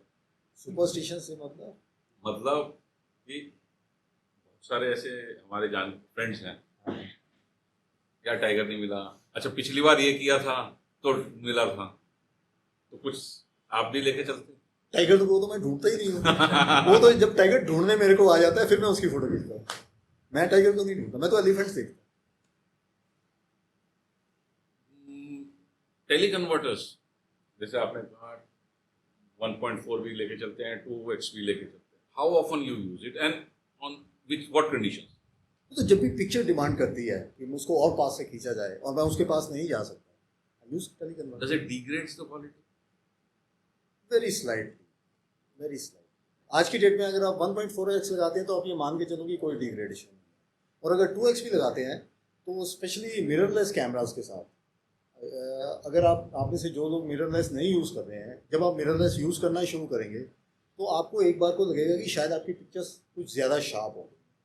उसकी वजह यह है कि जो DSLR था उसमें जो भी रीडिंग आती है ऑटो फोकस की वो मिरर से आती है, और उसके अंदर बड़ी सारी रबर की गास्केट्स होती हैं, फिलर्स होते हैं जो टेम्परेचर के साथ थोड़े बहुत मोटे पतले होते रहते हैं, तो उसकी जो टॉलरेंस है वो बहुत कम होती है। बट जो मिररलेस है उसमें वो एक्चुअली सेंसर से रीडिंग लेता है, तो वो रीडिंग बहुत एक्यूरेट होती है।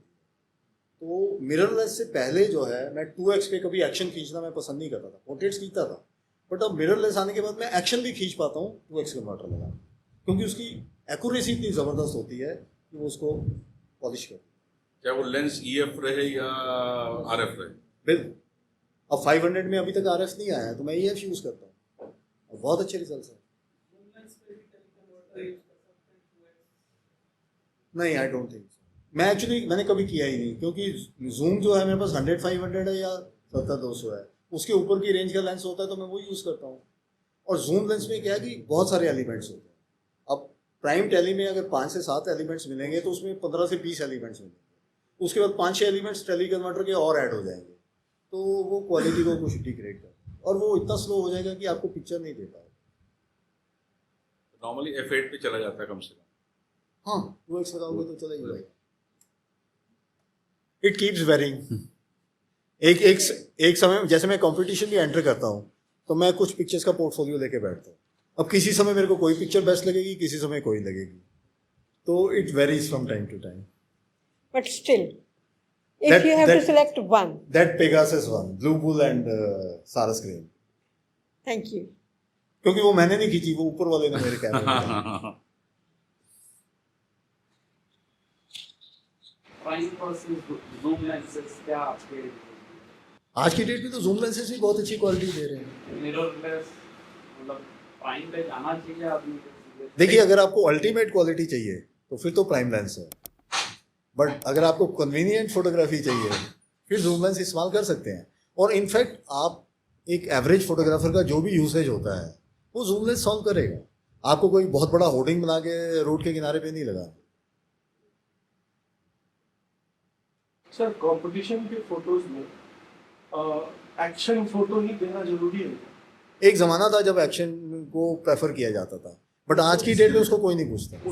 उसमें कैसे क्या डिसीजन लिया जाता है, कैसे डिसीजन लेते हैं क्या फोटो डालना है, क्या माइंडसेट रखते हैं? देखिए, जब हम कंपटीशन में जा सकता है। देखो, जब हम फोटोग्राफी करते हैं ना तो सबसे पहले चैलेंज होता है कि वो पिक्चर सबसे पहले तो मुझे अपील करनी चाहिए। सबसे पहले मेरे को अपील करेगा, मेरे को अपील करेगी तो मैं अपने 2-4 दोस्त या जो मेरे साथ जाते हैं या अगर किसी क्लब या सोसाइटी का मेंबर हूँ उनको दिखा सकता हूँ, तो हो सकता है उनको भी पसंद आए। फिर मैं उम्मीद कर सकता हूँ कि शायद वाइडर ऑडियंस को भी पसंद आएगी, मैं सोशल मीडिया पे डालता हूँ, है ना। तो ऐसे होता है। तो ये मतलब ग्रेजुअली आपको ये लर्निंग आती है कि इसमें क्या ऐसे फैक्टर है जो बाकी पिक्चर्स में नहीं है। अब एक ज़माना था कि वाइल्ड लाइफ में शार्प पिक्चर खींचना एक बहुत बड़ी बात होती थी, क्योंकि शार्पनेस आती नहीं थी। तो अब आज की डेट में कोई भी कंपटीशन होता है उसमें हज़ारों फोटो आती हैं और वो टेक्निकली सॉलिड होती हैं सारी की सारी। तो आपकी पिक्चर उसमें कैसे स्टैंड करेगी, आप ये देखो कि उसमें क्या ऐसी बात है कि वो उनके ऊपर स्कोर करेगी। फिर एक और मैं आपको छोटा सा एग्जांपल देता हूँ। आप कोई मैगजीन उठाते हैं, कोई कंपटीशन की बुक उठाते हैं ऐसे जिसमें 100 पिक्चर्स हैं, आप 100 पिक्चर्स को फ्लिप करते जाते हैं, देखते जाते हैं, देखते जाते हैं, उसकी सारी किताब देख के उसको रख दीजिए। उसके बाद नेक्स्ट डे उसके बारे में सोचिए, उसमें 2-4 इमेजेस ऐसी होंगी जो आपके दिमाग में हॉन्ट कर रही होंगी। अब वो पिक्चर्स होती हैं जो आगे जाना डिजर्व करती हैं। आपने अभी बोला था पिक्चर के साथ आपने कैप्शन लिखा था, how important is the caption, how important the story, कि आपको क्या पिक्चर को बताना पड़ता है कि कैप्शन? नहीं, बताना ज़रूरी नहीं है, लेकिन अगर आप कैप्शन ऐसा कुछ इंटरेस्टिंग देते हैं तो एक टाइम के लिए वो जज जो है वहाँ पे रुक जाएगा, वो आपकी इंटरप्रिटेशन को देखना शुरू करेगा। अब जो अगर मैं कहूँ कि उसको जो है डाटर जो है टॉसिंग द फिश, एक नॉर्मल सी एक्टिविटी है, बट वो फिश है उसके आई टू आई आ गई है, बिल्कुल, है ना। वो बाई चांस है कि उसके आई टू आई आ गई। और मेरे को देखते वो जब मैंने पिक्चर के साथ टाइम स्पेंड किया तो मुझे लगा कि कैचिंग ए फ्लाइंग फिश भी फ्लाई कर सकती है और डाटर उसको पकड़ सकता है। तो वहाँ पे वो रुक जाएगा, जहाँ पे वो रुकेगा आपका चांसेस बढ़ जाएंगे। Caption is equally important. Yes, बहुत लोग वीक होते हैं कैप्शन बनाना या फिर उसके वो तो जब आप टाइम स्पेंड करेंगे ना ये सारी चीज़ें अपने आप आ जाएंगी। एक जैपनीज प्रोवर्ब है कि हाँ, when student is ready teacher will appear, and when student is truly ready teacher will disappear. तो ये सारी चीज़ें टाइम के साथ आप जब टाइम स्पेंड करेंगे, और मैं कई बार हंसता हूँ कि मैं पिक्चर्स के साथ मेडिटेशन करता हूँ। इनफैक्ट जब मैं अपनी पिक्चर सेलेक्ट करता हूँ, मैं पिक्चर्स लगा के अपनी चेयर पीछे कर लेता हूँ मॉनिटर से, और अपना फेवरेट म्यूजिक लगा के दूर से देखता रहता हूँ। तो इसका एक बड़ा अच्छा आपको एग्जांपल देता हूँ कि मेरी जो डीजे मेमोरियल में जो प्राइज़ जीता था वो पिक्चर मेरी फाइनल में आ गई, और मैं उसके 3-4 वर्जन बनाए उसके टिफ के जो उनको सबमिट करने थे, और उसको मैंने कंप्यूटर पे लगा के स्लाइड शो चला के पीछे मैं आराम से ऐसे बैठ गया। तो ऐसे मैं आराम से बैठा देख रहा था, तभी मेरी वाइफ ऑफिस से आ गई पीछे से। उसने देखा मैं पता नहीं क्या कर रहा हूँ कंप्यूटर के सामने बैठ के, तो मेरे को छुट्टे कहती है, कहती इसके सामने बैठने से कुछ नहीं होएगा। मैं ऐसे करके बैठा होता, कहती इसके सामने बैठ के हाथ जोड़ के बैठने से कुछ नहीं होएगा, मेरे सामने बैठो तो शायद कुछ मिल भी जाए। तो मैं हंस दिया उसकी बात सुन के। तो उसके बाद मैंने फोटो सबमिट कर दी, बाद में वो फोटो फर्स्ट प्राइज जीत गई। तो फिर मैंने उसको वापस पकड़ा, मैं कहा देखो, मैं कहा ये इंडिया है, यहाँ पे पत्थर के सामने भी हाथ जोड़ के बैठो तो वो कुछ दे जाता है, और ये तो मेरी फोटो है। और फिर वो जब उसको पता लगा कि 3 लाख का इनाम मिला है, तो फिर उसके बाद वो भी खुश हुई उससे। सर जब हम लोग एक फ़ोटो की बात करते हैं, ठीक है, अपने फील्ड में है, अपने फील्ड में एक फ़ोटो खींचा, उस टाइम पे एक अलग विजन होता है। जब आप घर पे आ जाते हैं, जब आप अपने स्क्रीन पे फ़ोटो देख रहे होते हैं, उस टाइम पे आपको उसके फ्लॉज, उसके स्ट्रॉन्ग पॉइंट्स वो सब नज़र आते हैं। जब आप एडिटिंग करने बैठते हैं, उस टाइम पे वो सारी चीज़ें कैसे आप एनहेंस कर सकते हो, और कैसे जो फ्लॉज हैं उनको सबड्यू कर सकते हो कि आपकी जो इमेज है आपको सेम फील दे दे जो आपको फील्ड पे आया था। तो वो प्रोसेस आपका दिमाग में कैसे रहता है, कैसे आप उस चीज़ को एग्जीक्यूट करें? वो तो जैसे फोटोशॉप भी है ना, अगर आप इतने साल से यूज़ कर रहे हैं तो ग्रेजुअली उसके मतलब फाइनल पॉइंट्स जो हैं आपको पता लगेंगे। अब मेरे को आज की डेट में भी हर 6 महीने में कोई ना कोई ऐसा नया फीचर पता लगता है जो मेरे को पहले से नहीं पता था, और मैंने पहले जितनी भी इमेजेस बनाई होती हैं ना, वो सब ऑब्सोलीट हो जाती है। तो सर आप जो आपका पॉइंट है उस हिसाब से अगर देखें तो जिस आदमी को या जिस फोटोग्राफर को एक्सेल करना है, he needs to have little bit advance knowledge of Photoshop और लाइटरूम, वो उनको सीखना चाहिए। बिल्कुल बिल्कुल बिल्कुल, क्योंकि अच्छी प्रोसेसिंग जो है वो अच्छी इमेज को बहुत अच्छा बना सकती है। वो खराब इमेज को अच्छा नहीं बना सकती, लेकिन अच्छी इमेज को बहुत अच्छा बना सकती है। और सर जो जितने एआई टूल्स आज की डेट में आ रहे हैं, जैसे DNOS है, ON1 है, उन सब के बारे में आपकी क्या राय है? वो बहुत बेटर है, बहुत बेटर है। जब आप एक कंपटीशन के लिए फ़ोटो, क्योंकि बहुत सारे कंपटीशन ऐसे हैं जो कि जनरली मैंने देखा उनके ना स्पेसिफिक क्वेश्चंस होते हैं कि आपने लाइटरूम पे एडिट की है, आपने फोटोशॉप पे एडिट की है, और उसके बाद जो एआई वाले पार्ट होते हैं वो भी वो स्पेसिफिकली पूछते हैं। वहाँ पे वो एडवांटेज है, आपने एआई पे किया है, डिसएडवांटेज है। देखो, अगर आपको नॉलेज है तो आप बिना एआई के भी वो सेम रिजल्ट ला सकते हैं, बट अगर इनिशियली आपकी नॉलेज उतनी एडवांस नहीं है तो आप एआई की हेल्प ले सकते हैं, नो प्रॉब्लम। तो वो कंपटीशन के अंदर ऐसा तो नहीं नेगेटिव पॉइंट आता है? नहीं, उनका सिर्फ एक क्राइटेरिया होता है कि जो इमेज है उसका एसेंस नहीं जाना चाहिए। I mean you are not able to add anything, और एडिशनल कुछ नहीं डाल सकते और ना ही उसको वो कर सकते। आजकल जैसे कुछ टूल्स आ गए हैं जो पिक्सल्स के ऊपर काम कर रहे हैं, तो वेदर दोज आर अलाउड और अ बेसिक प्रोसेसिंग इज नहीं, पिक्सल के ऊपर मैं समझा नहीं। मतलब कुछ एक फोटोग्राफर्स हैं जो काम कर रहे हैं, जैसे कोई प्लगइन है TK8, TK6, TK7, तो क्या वो सारी चीज़ें अलाउड रहती हैं? हाँ, वो अलाउड है। वो एक्चुअली ल्यूमिनोसिटी मास्क है। हाँ, एक्चुअली वाइल्ड लाइफ वाले जो है वो ल्यूमिनोसिटी मास्क यूज़ नहीं करते, मैं करता हूँ कभी कभी। और नॉर्मली ये लैंडस्केप फोटोग्राफर के टूल्स हैं जो लोग यूज़ करते हैं, तो बहुत अच्छे टूल्स हैं, लेकिन बहुत एडवांस है, बहुत सारा टाइम मांगते हैं। जनरल नोशन ये रहता है कि you can not do much of edits for नहीं, ऐसा नहीं कि आप उसको ऑल टुगेदर बदल दीजिए जैसे नॉर्मली लोग सोशल मीडिया पे करते हैं, वो चीज़ नहीं चलती।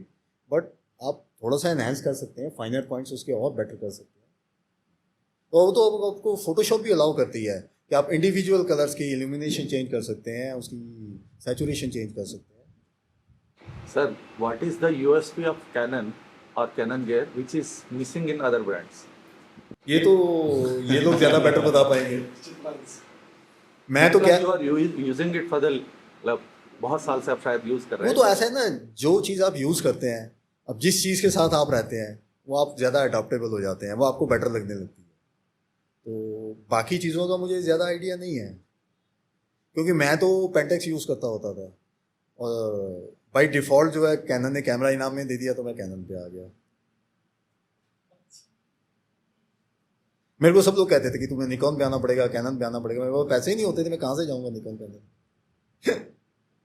सर, निकॉन कैनन की बात कर रहे थे, एक सवाल था कि आपने रील पे शुरू किया है, बाद में ऑटो फोकस आया, बाद में IS आया, आज की डेट में तो आई ऑटो फोकस आ गया और वो भी ऐसा आ गया है कि आप फोकस करने की जरूरत ही नहीं है। बहुत ज़्यादा एफर्ट्स डालने की जरूरत नहीं पड़ती। हाँ, लेकिन आपने आप इसको क्या कंसीडर करोगे? Is it improvement in photography or is it, क्योंकि एज ए फोटोग्राफर मेरा जो पर्सनल मानना है कि as a photographer it is making things easier, but again it is taking out the effort and the Skill of the photographer. And skill from the photography. देखिए, ये बड़ी मज़ेदार बात है कि आज फोटोग्राफी इतनी आसान हो गई है, इतने सारे लोगों के पास कैमराज आ गए हैं, लेकिन जो बहुत अच्छी पिक्चर्स वो जो फिल्म के ज़माने में आती थी आज भी उतनी ही आती हैं, उससे ज़्यादा नहीं आती। तो ये जो आई फोकस है ये तो गेम चेंजर है। तो लेकिन ये अगर आपके हाथ में आई फोकस आ गया है तो ये आपके ऊपर है कि आपको आलसी नहीं होना। आपकी जो एनर्जी बाकी चीज़ों को जज करने में बच रही है उसको आप क्रिएटिव पार्ट पे स्पेंड करो, कि बाकी चीज़ों पे स्पेंड करके बाकियों से बेटर रिजल्ट देके आओ। Wild life, do you recommend auto ISO और मैनुअल ISO? It depend. जब आप पिक्चर खींच रहे हैं ना तो आपका एम क्या है। अब लाइक समटाइम्स मेरे को कोई ऐसी इमेज खींच रहा हूँ, मेरे को उसकी बेस्ट IQ निकालनी है, तो उस केस में मैं उसको ISO को और सारी चीज़ों को खुद कंट्रोल करूँगा। वैसे मैं आपको इन्फॉर्मेशन के लिए बता रहा हूँ, आप कोई भी कैमरा जो यूज़ करते हैं उसका जो ग्रेन होता है, उसकी जो नॉइज़ होती है, उसमें एक टर्म है SNR, signal to noise ratio. वो हर एक कैमरे की अलग अलग होती है। वो आपको अपने कैमरे की मालूम होना चाहिए। आप जाके इंटरनेट पे सर्च करिए और आपको अपने कैमरे की मालूम होना चाहिए। अब सपोज करिए मैं 5D Mark IV से फ़ोटो खींच रहा हूँ और अब ये सिचुएशन डिमांड करती है कि मैं उसको 800 ISO पे खींचूँ, और मुझे मालूम है कि 800 ISO पे वो अपना बेस्ट IQ नहीं देगा। तो अगर मुझे SNR की नॉलेज है तो मुझे ये मालूम है कि जितनी नॉइस जो है वो 350 ISO पे दे रहा है, उतनी ही नॉइस वो 1100 ISO पे दे रहा है। तो मैं बजाय 800 यूज़ करने के मैं सीधा 1100 यूज़ करूँगा। तो आप उस चीज़ को अपनी एडवांटेज में कन्वर्ट कर सकते हो। मैं आशा करता हूँ कि आप लोगों के उसमें मैं कम से कम थोड़ी सी क्लैरिटी ला पाया, तो मेरे लिए बहुत अच्छा है ये।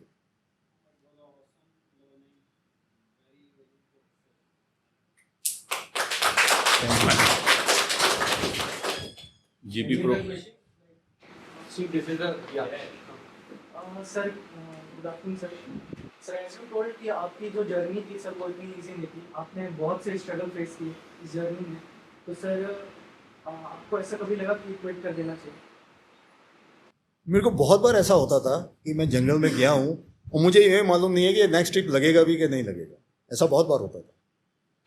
सर आप उस टाइम मोटिवेट रहने के लिए या फिर अपनी जर्नी को कंटिन्यू करने के लिए क्या करते थे? एक्चुअली क्या है कि कोई भी चीज़ अगर आप लाइफ में उसके बारे में पैशनेट है ना, तो रास्ते अपने आप खुल जाते हैं, आपको अपने आप रास्ता मिलता है। एक मेरे से भी पहले पुराने ज़माने में बहुत अच्छे फोटोग्राफर थे बेंगलोर के, मिस्टर M कृष्णन। तो अब मैं तो जैसे जैसे फोटोग्राफी करते आज की डेट में फिर भी कंफर्टेबल हो गया। वो बेचारे उन्होंने सारी ज़िंदगी स्ट्रगल करी थी और उन्होंने बड़ी कमाल की फ़ोटोग्राफी करी थी। तो एक बार उन्होंने इंटरव्यू में कहा था कि मैंने बहुत बार सोचा कि मैं फोटोग्राफी छोड़ रहा हूँ, कहते फिर कोई छोटा मोटा इनाम आ जाता था, उसके बाद में फिर स्टार्ट हो जाता था। जिस तरीके से आपको इतना टाइम हो गया शूट करते हुए, तो इंसान के बिहेवियर में बहुत बदलाव आया। क्या जानवर के बिहेवियर में बदलाव है? टाइगर जो 30 साल पहले होता था आज भी वैसा ही है या चेंज? नहीं, उसमें भी बहुत चेंज आया। आज से 30 साल पहले कॉर्बेट में आप पूरे टाइगर की फोटो ही नहीं खींच सकते थे। आप टाइगर की फोटो खींचोगे ना, या उसकी दुम आएगी या कान आएगा, वो कट जाता था। और एलिफेंट के ऊपर से आप टाइगर देख रहे हो इतनी इतनी बुशेस में, वो एक सेकंड में गायब हो जाता था, आप माहौल ढूंढ नहीं पाता था उसको, वो इतना शाही होता था। तब ये माना जाता था कि पूरे टाइगर की फोटो खींचनी है तो बांधवगढ़ जाओ, कॉर्बेट में नहीं खींच सकते। दिसंबर में मुझे याद है एक ही टाइगर जो जंप करके ट्री के ऊपर गई थी 20 फुट तो गई थी, वो भी एक बहुत बड़ा बिहेवियर चेंज था। बिल्कुल। अब तो वैसे भी पार्क के अंदर ऐसा महसूस होने लगा है, टाइगर को सफारी टाइम पता है, सफारी टाइम उनके बीच में नजर नहीं आएगा। फुल डे वालों को मौज रहती है, सफारी खत्म हुई। लेकिन फुल डे वालों की मौज का भी कोई फायदा नहीं है, क्योंकि उस टाइम पे लाइट अच्छी नहीं होती। ठीक है, आप टाइगर देख के खुश हो जाओ, इमेज नहीं निकलेगी आप। जो ये जितने ड्राइवर्स और गाइड्स होते हैं, मतलब मेरे को हमेशा से ये बोला गया है कि इन्हीं के साथ जाओगे तभी जाके वो ट्रैकिंग हो पाएगी। तो इनका कितना बड़ा रोल है? क्योंकि मेरे को लगता है कि सबसे बड़ा रोल यही है। देखो, एक्सपीरियंस काउंट तो करता ही है। जो पुराने ड्राइवर्स हैं, पुराने गाइड्स हैं, उनका एक्सपीरियंस वाकई में बहुत अच्छा होता है। बट अगर आपका भी एक्सपीरियंस साथ में ऐड हो जाता है तो आप किसी के साथ भी कर सकते हैं। बहुत बार एक बार तो मेरे को ऐसे गाइड मिले जो पीछे बैठ के सोते रहते थे। उनको मैंने टाइगर दिखाया और 4 टाइगर इकट्ठे दिखाए। और बाहर आके वो कोई कह रहे थे आपको टाइगर दिखा, मैं कहा तुम्हारे गाइड्स को तो मैं टाइगर दिखाता हूँ, उनको तो दिखता ही नहीं वो तो।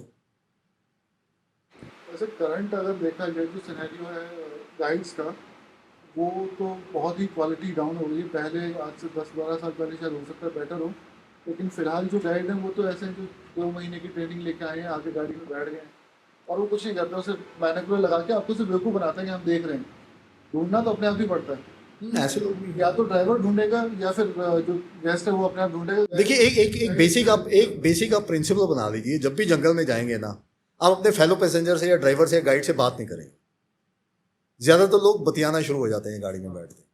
आप ये उसूल बना लीजिए और एक एरिया में कंसंट्रेट करिए, यू विल सी कि आपको पहले से ज़्यादा साइटिंग हुई, क्योंकि आप आंखों से देख रहे हैं। आप अपने आप को ऐसे ही फालतू की बातों में एंगेज नहीं कर, बातें करना ये उसूल बना लीजिए, बातें वापस आगे करेंगे। इवन मैं ड्राइवर और गाइड को भी आपस में बात नहीं करने देता।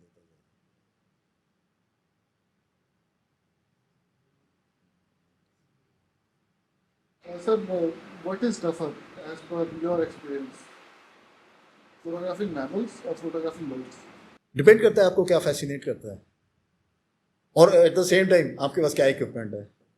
अगर आपके पास 600 है तो आप बर्ड्स की फोटोग्राफी ज़्यादा कंफर्टेबली कर पाएंगे। If I talk about myself personally, when I took the tiger first time, जो पहली इमेज थी, जो पहली साइटिंग थी, सिर्फ वही टाइम था जब मैं टाइगर को देख के एक्साइट हुआ था। और उसके बाद जो पॉइंट एक्साइटमेंट वाला आता है कि हाँ मैं बहुत ज़्यादा एक्साइटेड हूँ इस चीज़ को देख के, इसको, वो है एलिफेंट्स। तो actually both of us were together, we spent 2 safaris only photographing elephants on purpose. Tigers की तरफ देखना ही नहीं है, सिर्फ एलिफेंट्स करेंगे और कुछ नहीं करना है। Again birds are, Delhi NCR में आप हो तो birds is one of the wildlife which you can explore easily. तो अगर आप जिस सब्जेक्ट के साथ अपने आप को ज़्यादा कंफर्टेबल पाते हैं, अगर आप उसमें काम करेंगे तो नेचुरली बेटर रिजल्ट आएगा। बट फोटोग्राफिकली विच इज फोटोग्राफिकली सारी दुनिया टाइगर के पीछे भागती है। कितनी इमेजेस हैं जिनको टाइगर की जीत पे अवार्ड मिला है, बताइए। एलिफेंट्स की तो बहुत सारी मिल जाएंगी आपको, टाइगर की आप याद करिए कितनी इमेजेस हैं जिनको टॉप अवार्ड मिले। बहुत बीबीसी में एक भी अवार्ड नहीं मिला, टॉप एक भी नहीं है। Birds are colourful. और टाइगर जो है मैक्सिमम आपको मिलेगा ना, पहले तो आप उसको 90% टाइम तो आप वो ढूंढते रहेंगे, फिर जब मिल जाएगा या आते हुए मिलेगा या जाते हुए मिलेगा, उसमें आप क्या कर लोगे उसका।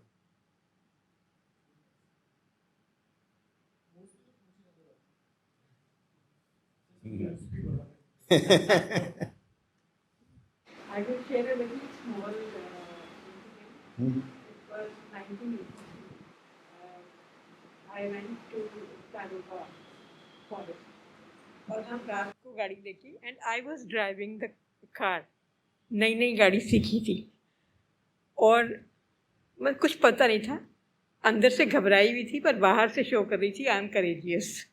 मी एंड माई हस्बैंड, हम गाड़ी चला रहे थे, अचानक एक जगह गाड़ी बंद हो गई।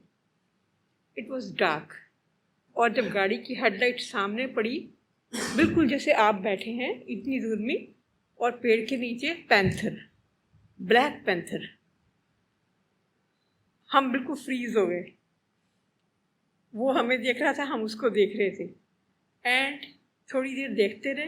When I came to conscious, फिर हम बोर होने शुरू हो गए क्योंकि फोटोग्राफी वगैरह कुछ नहीं कर रहे थे। We just went to see. So that was the like freezing moment. Have you ever faced that kind of thing?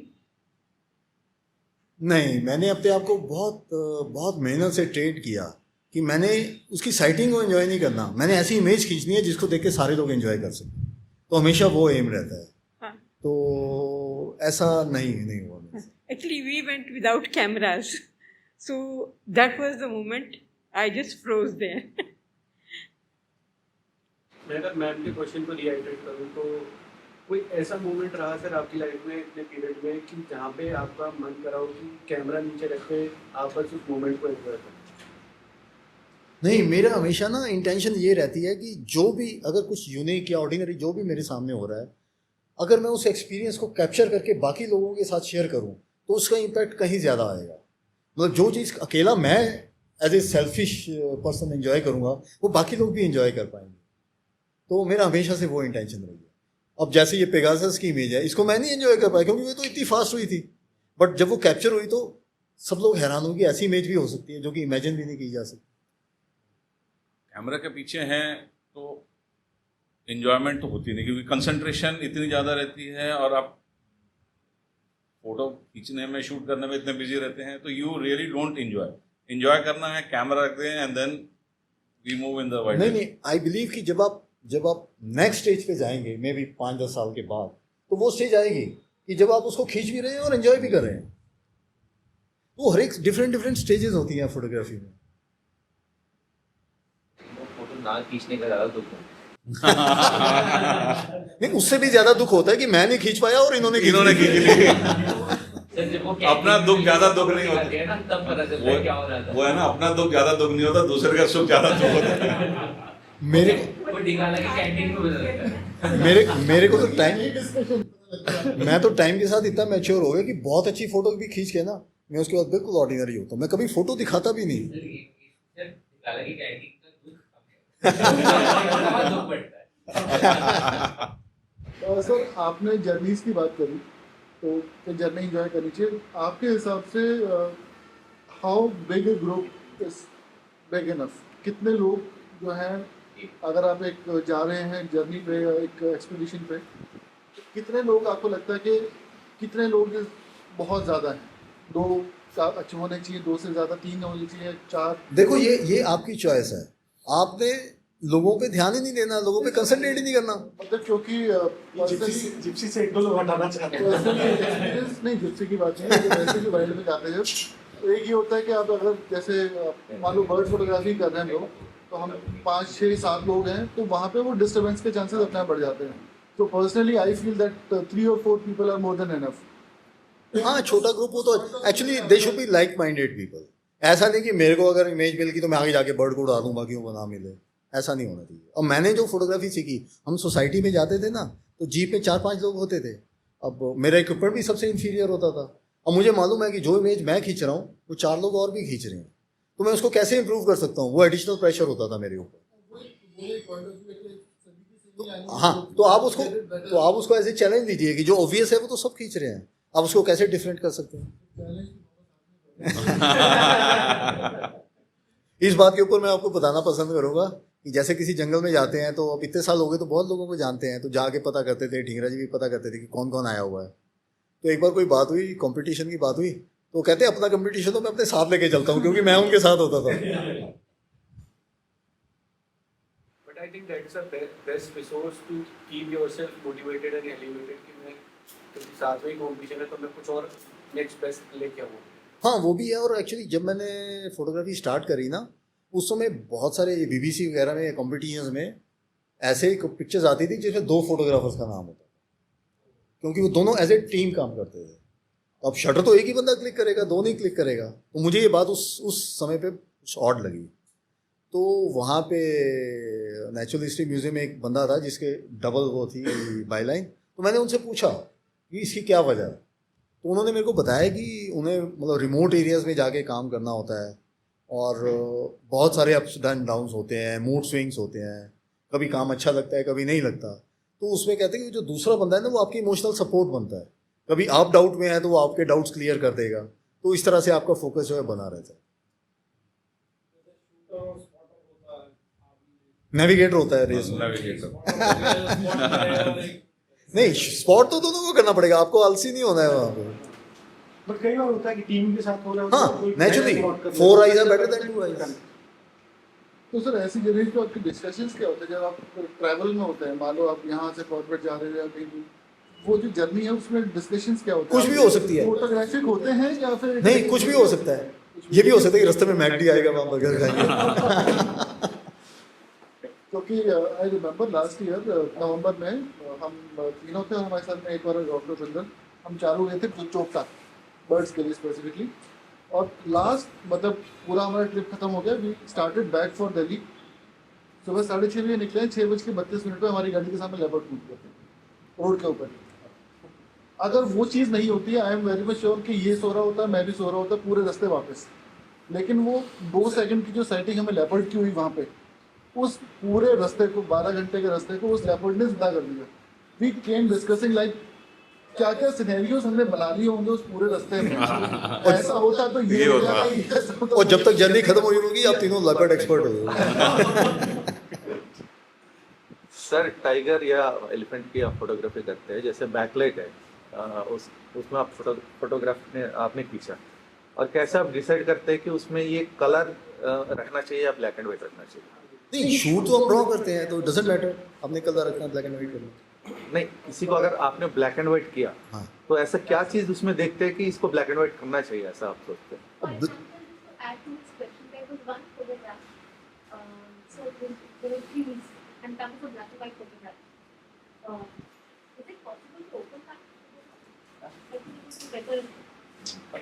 वो वही फोटो देख के हमने ये सवाल। जो नहीं, नील गाय होगा, कैनोपी के अंदर नील गाय। भरतपुर वाला।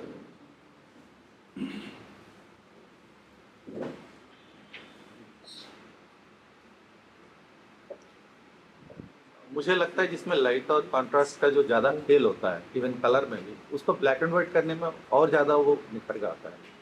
ब्लैक एंड वाइट पिक्चर की ना एक अपनी रिक्वायरमेंट्स होती हैं जो कि आज की डेट में मतलब फोटोग्राफर्स को नॉर्मली फेमिलियर नहीं है, क्योंकि कलर जो है वो ये है। तो आज की डेट में मैं बहुत सारी अच्छे फोटोग्राफर्स की ब्लैक एंड वाइट भी देखता हूँ जो कि पिक्चर नहीं डिमांड करते कि ये ब्लैक एंड वाइट होनी चाहिए, बट उनके मन में आया तो उन्हें ब्लैक एंड वाइट कर देते हैं।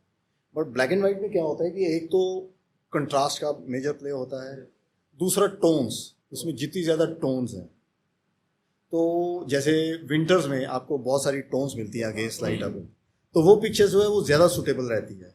फिर कुछ एक इमेजेस होती हैं जिसमें वो टेक्सचर जो है बहुत प्रोमिनेंट है, तो उसको आप ब्लैक एंड वाइट में बहुत अच्छे से प्रेजेंट कर सकते हैं।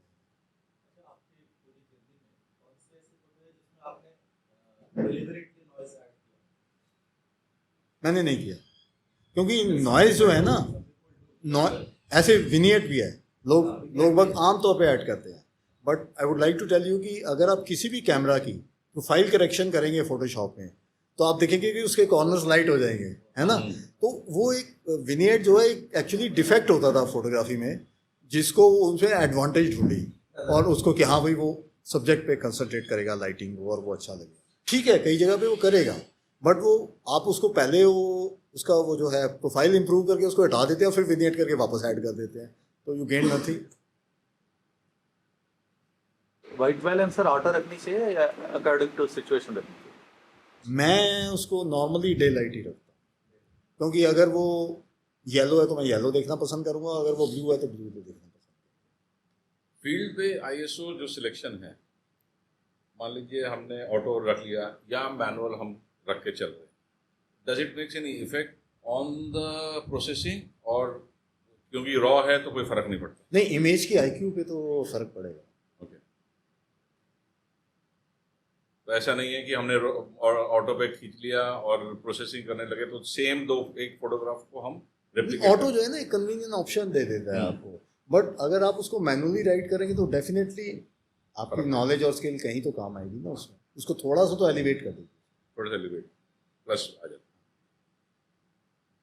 To shoot a picture with high ISO और not to shoot the picture, क्या कहेंगे? A picture is always better than no picture.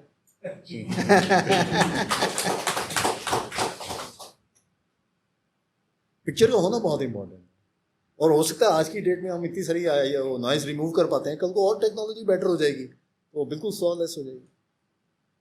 जब आप पिक्चर्स को डिलीट करते हैं, what are the things you keep in mind for deleting? आज जैसे आपने खींची हाई आईएसओ के ऊपर, वुड यू डिलीट इट और यू विल कीप इट?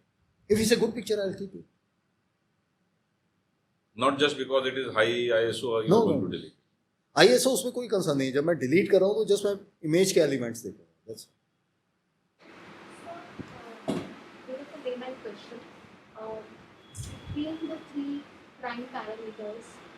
जब आप करते थे आजकल के मिररलेस कैमरास पे, I am not able to do three parameters exposure triangle की। हाँ, आज के जब आप मिररलेस कैमरास पे शूट कर रहे हैं, सो आपकी क्या कोशिश होती है कि आप किसको ज़्यादा मतलब किसको प्रायोरिटाइज रखें and what things do you try and keep on like absolutely in your control and क्योंकि उस समय आपको वो मोमेंट भी कैप्चर करना है. अब जैसे we are like I am a new person so I am trying I am a beginner. So what are the things that I can probably let the auto control and what are things that I should prioritize, since I'm taking beginner steps in this? देखिए it depends करता है आप क्या खींच रहे हैं. अगर आप पोर्ट्रेट खींच रहे हैं सपोज कीजिए किसी एनिमल का, तो आप उसमें उसकी डेप्थ को कंट्रोल करना पसंद करेंगे, क्या चीज़ फोकस में आए, क्या आउट आए. तो आई गो फॉर अपर्चर प्रायोरिटी, है ना. अगर मेरे को उसको बेस्ट आईक्यू पकड़नी है उसकी, तो देन ISO मैं खुद सेलेक्ट करूँगा और देन आई सी कि कितना मिनिमम शटर स्पीड रहे कि वो शार्प आ जाएगा. बेयर मिनिमम उतना रख लूँगा. It's like that. Select like a minimum shutter speed के इससे नीचे ना जाए. हाँ. And then also keep. And by experience आपको मालूम होगा कि कितनी शटर स्पीड तक आप इमेज खींचते हैं. हाँ. वो शार्प रहती है और कितनी वो डाउट में आ जाती है. हाँ. आप चूज कर सकते हैं. Thank you. जब मैंने फोटोग्राफी खींचनी चालू की तो मेरे को ब्लर का काफ़ी दिक्कत आती. फिर ऐसे ही बैठे बैठे एक दिन आइडिया आया, तो from the next day when I started picking up the camera, F value तो मेरे को फिक्स करनी थी कि कहाँ चल. तो मैं कैमरा उठाते के साथ बोलता था shutter speed shutter speed shutter speed. तो वो मेरा सबकॉन्शियस माइंड वो शटर स्पीड को ढूंढता था कि हाँ ये मेरे को रिक्वायर्ड शटर स्पीड में पहुँच रहा हूँ. तो that way my control over shutter speed started working.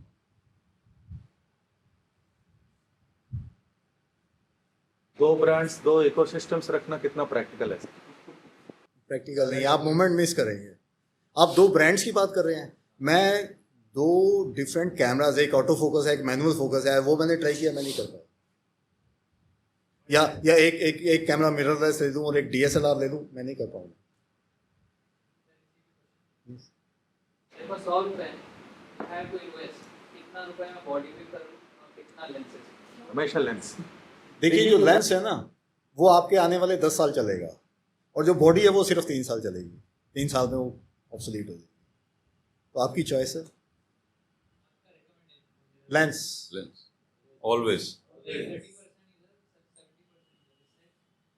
हाँ कर सकते, क्योंकि बॉडी तो आज की डेट में 3 साल में आउटडेटेड हो जाएगी. लेकिन लेंस अगर आप अच्छा लेंगे, या मैं कोई भी लेंस आज की डेट में लेता हूँ, तो मेरा ये मानना होता है कि कम से कम उसको 10 साल तो इस्तेमाल करूँ अगर इतना महंगा लेंस ले रहा हूँ. वो एक एडिक्शन है, वो शटर की जो आवाज़ है ना वो इंटॉक्सिकेट करती है. आपको एक बड़ी सिंपल सी बात बताता हूँ कि मैं बहुत कम फोटोग्राफी कर पाता था, तो अपने रिफ्लेक्सेस कैसे शार्प रखे जाए, क्योंकि रिफ्लेक्सेस तो स्लो हो जाएंगे आप ज़्यादा फोटोग्राफी नहीं करेंगे. तो मैं नेशनल ज्योग्राफिक या जितने भी चैनल्स देखता था ना, मैं कोई वाइल्ड लाइफ का प्रोग्राम देख रहा हूँ, तो कोई भी सीक्वेंस चल रही है तो मैं मेंटली उसमें चूज़ कर रहा हूँ कि अगर मेरे को शटर क्लिक करना है तो कहाँ कहाँ मेरा शटर क्लिक होएगा. तो मेरे रिफ्लेक्सेस शार्प रहते थे. और ऐसे ही होता है कि अभी जैसे ऑफ सीज़न हो गया, तो सीज़न का स्टार्ट होता है भरतपुर से, तो जब आप बर्ड फोटोग्राफी कर लेते हैं ना, तो आपके रिफ्लेक्सेस इतने शार्प हो जाते हैं कि मैमल अपनी से नहीं कर सकते. और आपको एक बड़ा छोटी सी और बात बताता हूँ. जब मैं अफ्रीका गया ना फर्स्ट टाइम, तो दीप्तिमान भी मेरे साथ था, हम दोनों इकट्ठे गए. तो एक हफ्ते के लिए गए थे. तो दीप्तिमान कहता है कि वहाँ तो बाहर के टॉप फोटोग्राफर्स जो हैं 2-2 महीने 3-3 महीने पड़े रहते हैं, तो हम कहाँ उनसे मुकाबला कर सकते हैं एक हफ्ते जाकर. तो मैंने उसको कहा, मैं कि हम उनसे मुकाबला कर ही नहीं रहे, लेकिन हम जब वापस आएंगे तो कुछ एक यूनिक फ्रेम्स जरूर होंगे जो हम लेके आएंगे. ऐसा हो ही नहीं सकता कि हमें फ्रेम्स और हमें मिले. और दीप्तिमान तो भी बहुत अच्छी मिली. आजकल एक नंबर ऑफ कैमराज अवेलेबिलिटी बहुत आसान हो गई है, ब्रांड्स भी बहुत बढ़ गए हैं. अच्छा, पहले पैसे भी नहीं होते थे, अब लोगों के पास पैसे भी आ गए. तो एक नॉर्मल एक चलन देखा है कि कैमरा खरीदा, यूट्यूब पे देखा, सेटिंग की without reading the manual and you go in the field. How do you feel कि reading a manual is necessity? आज की डेट में जो मैनुअल है ना वो 1000 पेज से ज़्यादा का है. तो अगर आप उसको पढ़ने बैठेंगे तो पहले ही डूब जाएंगे उसमें. Is it? मैं आपको यहाँ पे एक बड़ा मज़ेदार एग्जांपल बताना चाहता हूँ कि 2014 या 15 में सोनी ने मेरे को असाइनमेंट दी थी कि एलिफेंट्स खींचने हैं सोनी के ऊपर. तो मैंने कहा ठीक है. तो उन्होंने कैमरा मेरे पास भिजवा दी है. वो जो कैमरा भिजवाया ना उसका जो मैनुअल था वो अरेबिक में था. अब मुझे क्या समझ आना था उसमें, तो मैं कैमरा लेके 2-3 घंटे उसके साथ खेलता रहा और उसके बाद स्टार्ट हो गया, और वो फर्स्ट क्लास असाइनमेंट हुई। देखिए वो तो आप खींचते आ रहे, अ new person who is buying a camera, but वो 1000 पेज रीड करने की स्टेमिना किस में है? मुझे नहीं लगता यहाँ किसी में भी होगा। शॉर्टकट बता दूं, there are YouTube tutorials which are excellent. हाँ। You enter the camera model and lot of people aspiring YouTubers and they will give you lot of ज्ञान, and मतलब वो आलसी लोगों के लिए तो सबसे बढ़िया है कि वो वहाँ पे कर रहे हैं, आप हाथ में कैमरा पकड़ो, सेटिंग उससे सेट करो, सीखो, 3-4 बार आप रिवाइंड फॉरवर्ड करके देख सकते हो, जो चीज पे आप अटक रहे हो आप रुक के दोबारा देख सकते हो, you can learn a lot. I learned photography only through YouTube. मैं आपको YouTube का एक कैच भी मैं आपको बता देता हूँ। आपको कोई भी चीज़ सीखनी है, डेफिनेटली आप YouTube पे जाके बड़े अच्छे से सीख सकते हो। लेकिन YouTube में अगर आप 100 वीडियोस देखोगे तो उसमें से सिर्फ 1 या 2 वीडियोस होंगे जो एक्चुअली में आपको सिखाएंगे। बाकी का कंटेंट तो कंटेंट ही नहीं है, वो सारे लोग अपनी दुकान चला रहे हैं एक के बाद एक वीडियो बना। बट वो जो 1 या 2 आप देखेंगे ना, वो आपकी फोटोग्राफी को एक स्टेप ऊपर ले जाएगा। तो उसमें भी आपको बहुत ज़्यादा टाइम इन्वेस्ट करना पड़ेगा। एक चीज़ आपको भी सजेस्ट करना पसंद करूँगा, स्पेशली जब R5 लिया मैंने, तो कैमरा मैनुअल से उसकी क्लैरिटी नहीं हो पा रही, और उसमें एक सिंपल सी चीज़ कि स्टिल से वीडियो पे कैसे जाना है, वहीं पे गुम हो जाता था बंदा। तो मतलब कुछ ऐसा ना ऑफिशियल वीडियो या कुछ वो कैनन की वेबसाइट पे होना चाहिए यूट्यूब से पहले, कि जिसको देख के इंसान आसानी से सारी चीज़ें कर सके, तो वो एक बहुत बड़ी एसेट है। अरे कैनन यूएसए का वेबसाइट के ऊपर वीडियोस हैं काफ़ी, थॉट प्रोसेस हमारे जैसा नहीं, हमारे हमारी भाषा में, हाँ। हमारी वाली इंग्लिश में नहीं, वो कनेक्ट नहीं करता, मैं खुद नहीं कनेक्ट करता। डेफिनेटली सर आप भी से आप भी का वीडियो शूट करें, क्योंकि मैं तो घबराता हूँ कैमरे के सामने आने से, मैं पीछे रह के ठीक हूँ। On behalf of GP Pro, Canon India, I would like to thank you for all the time you have given.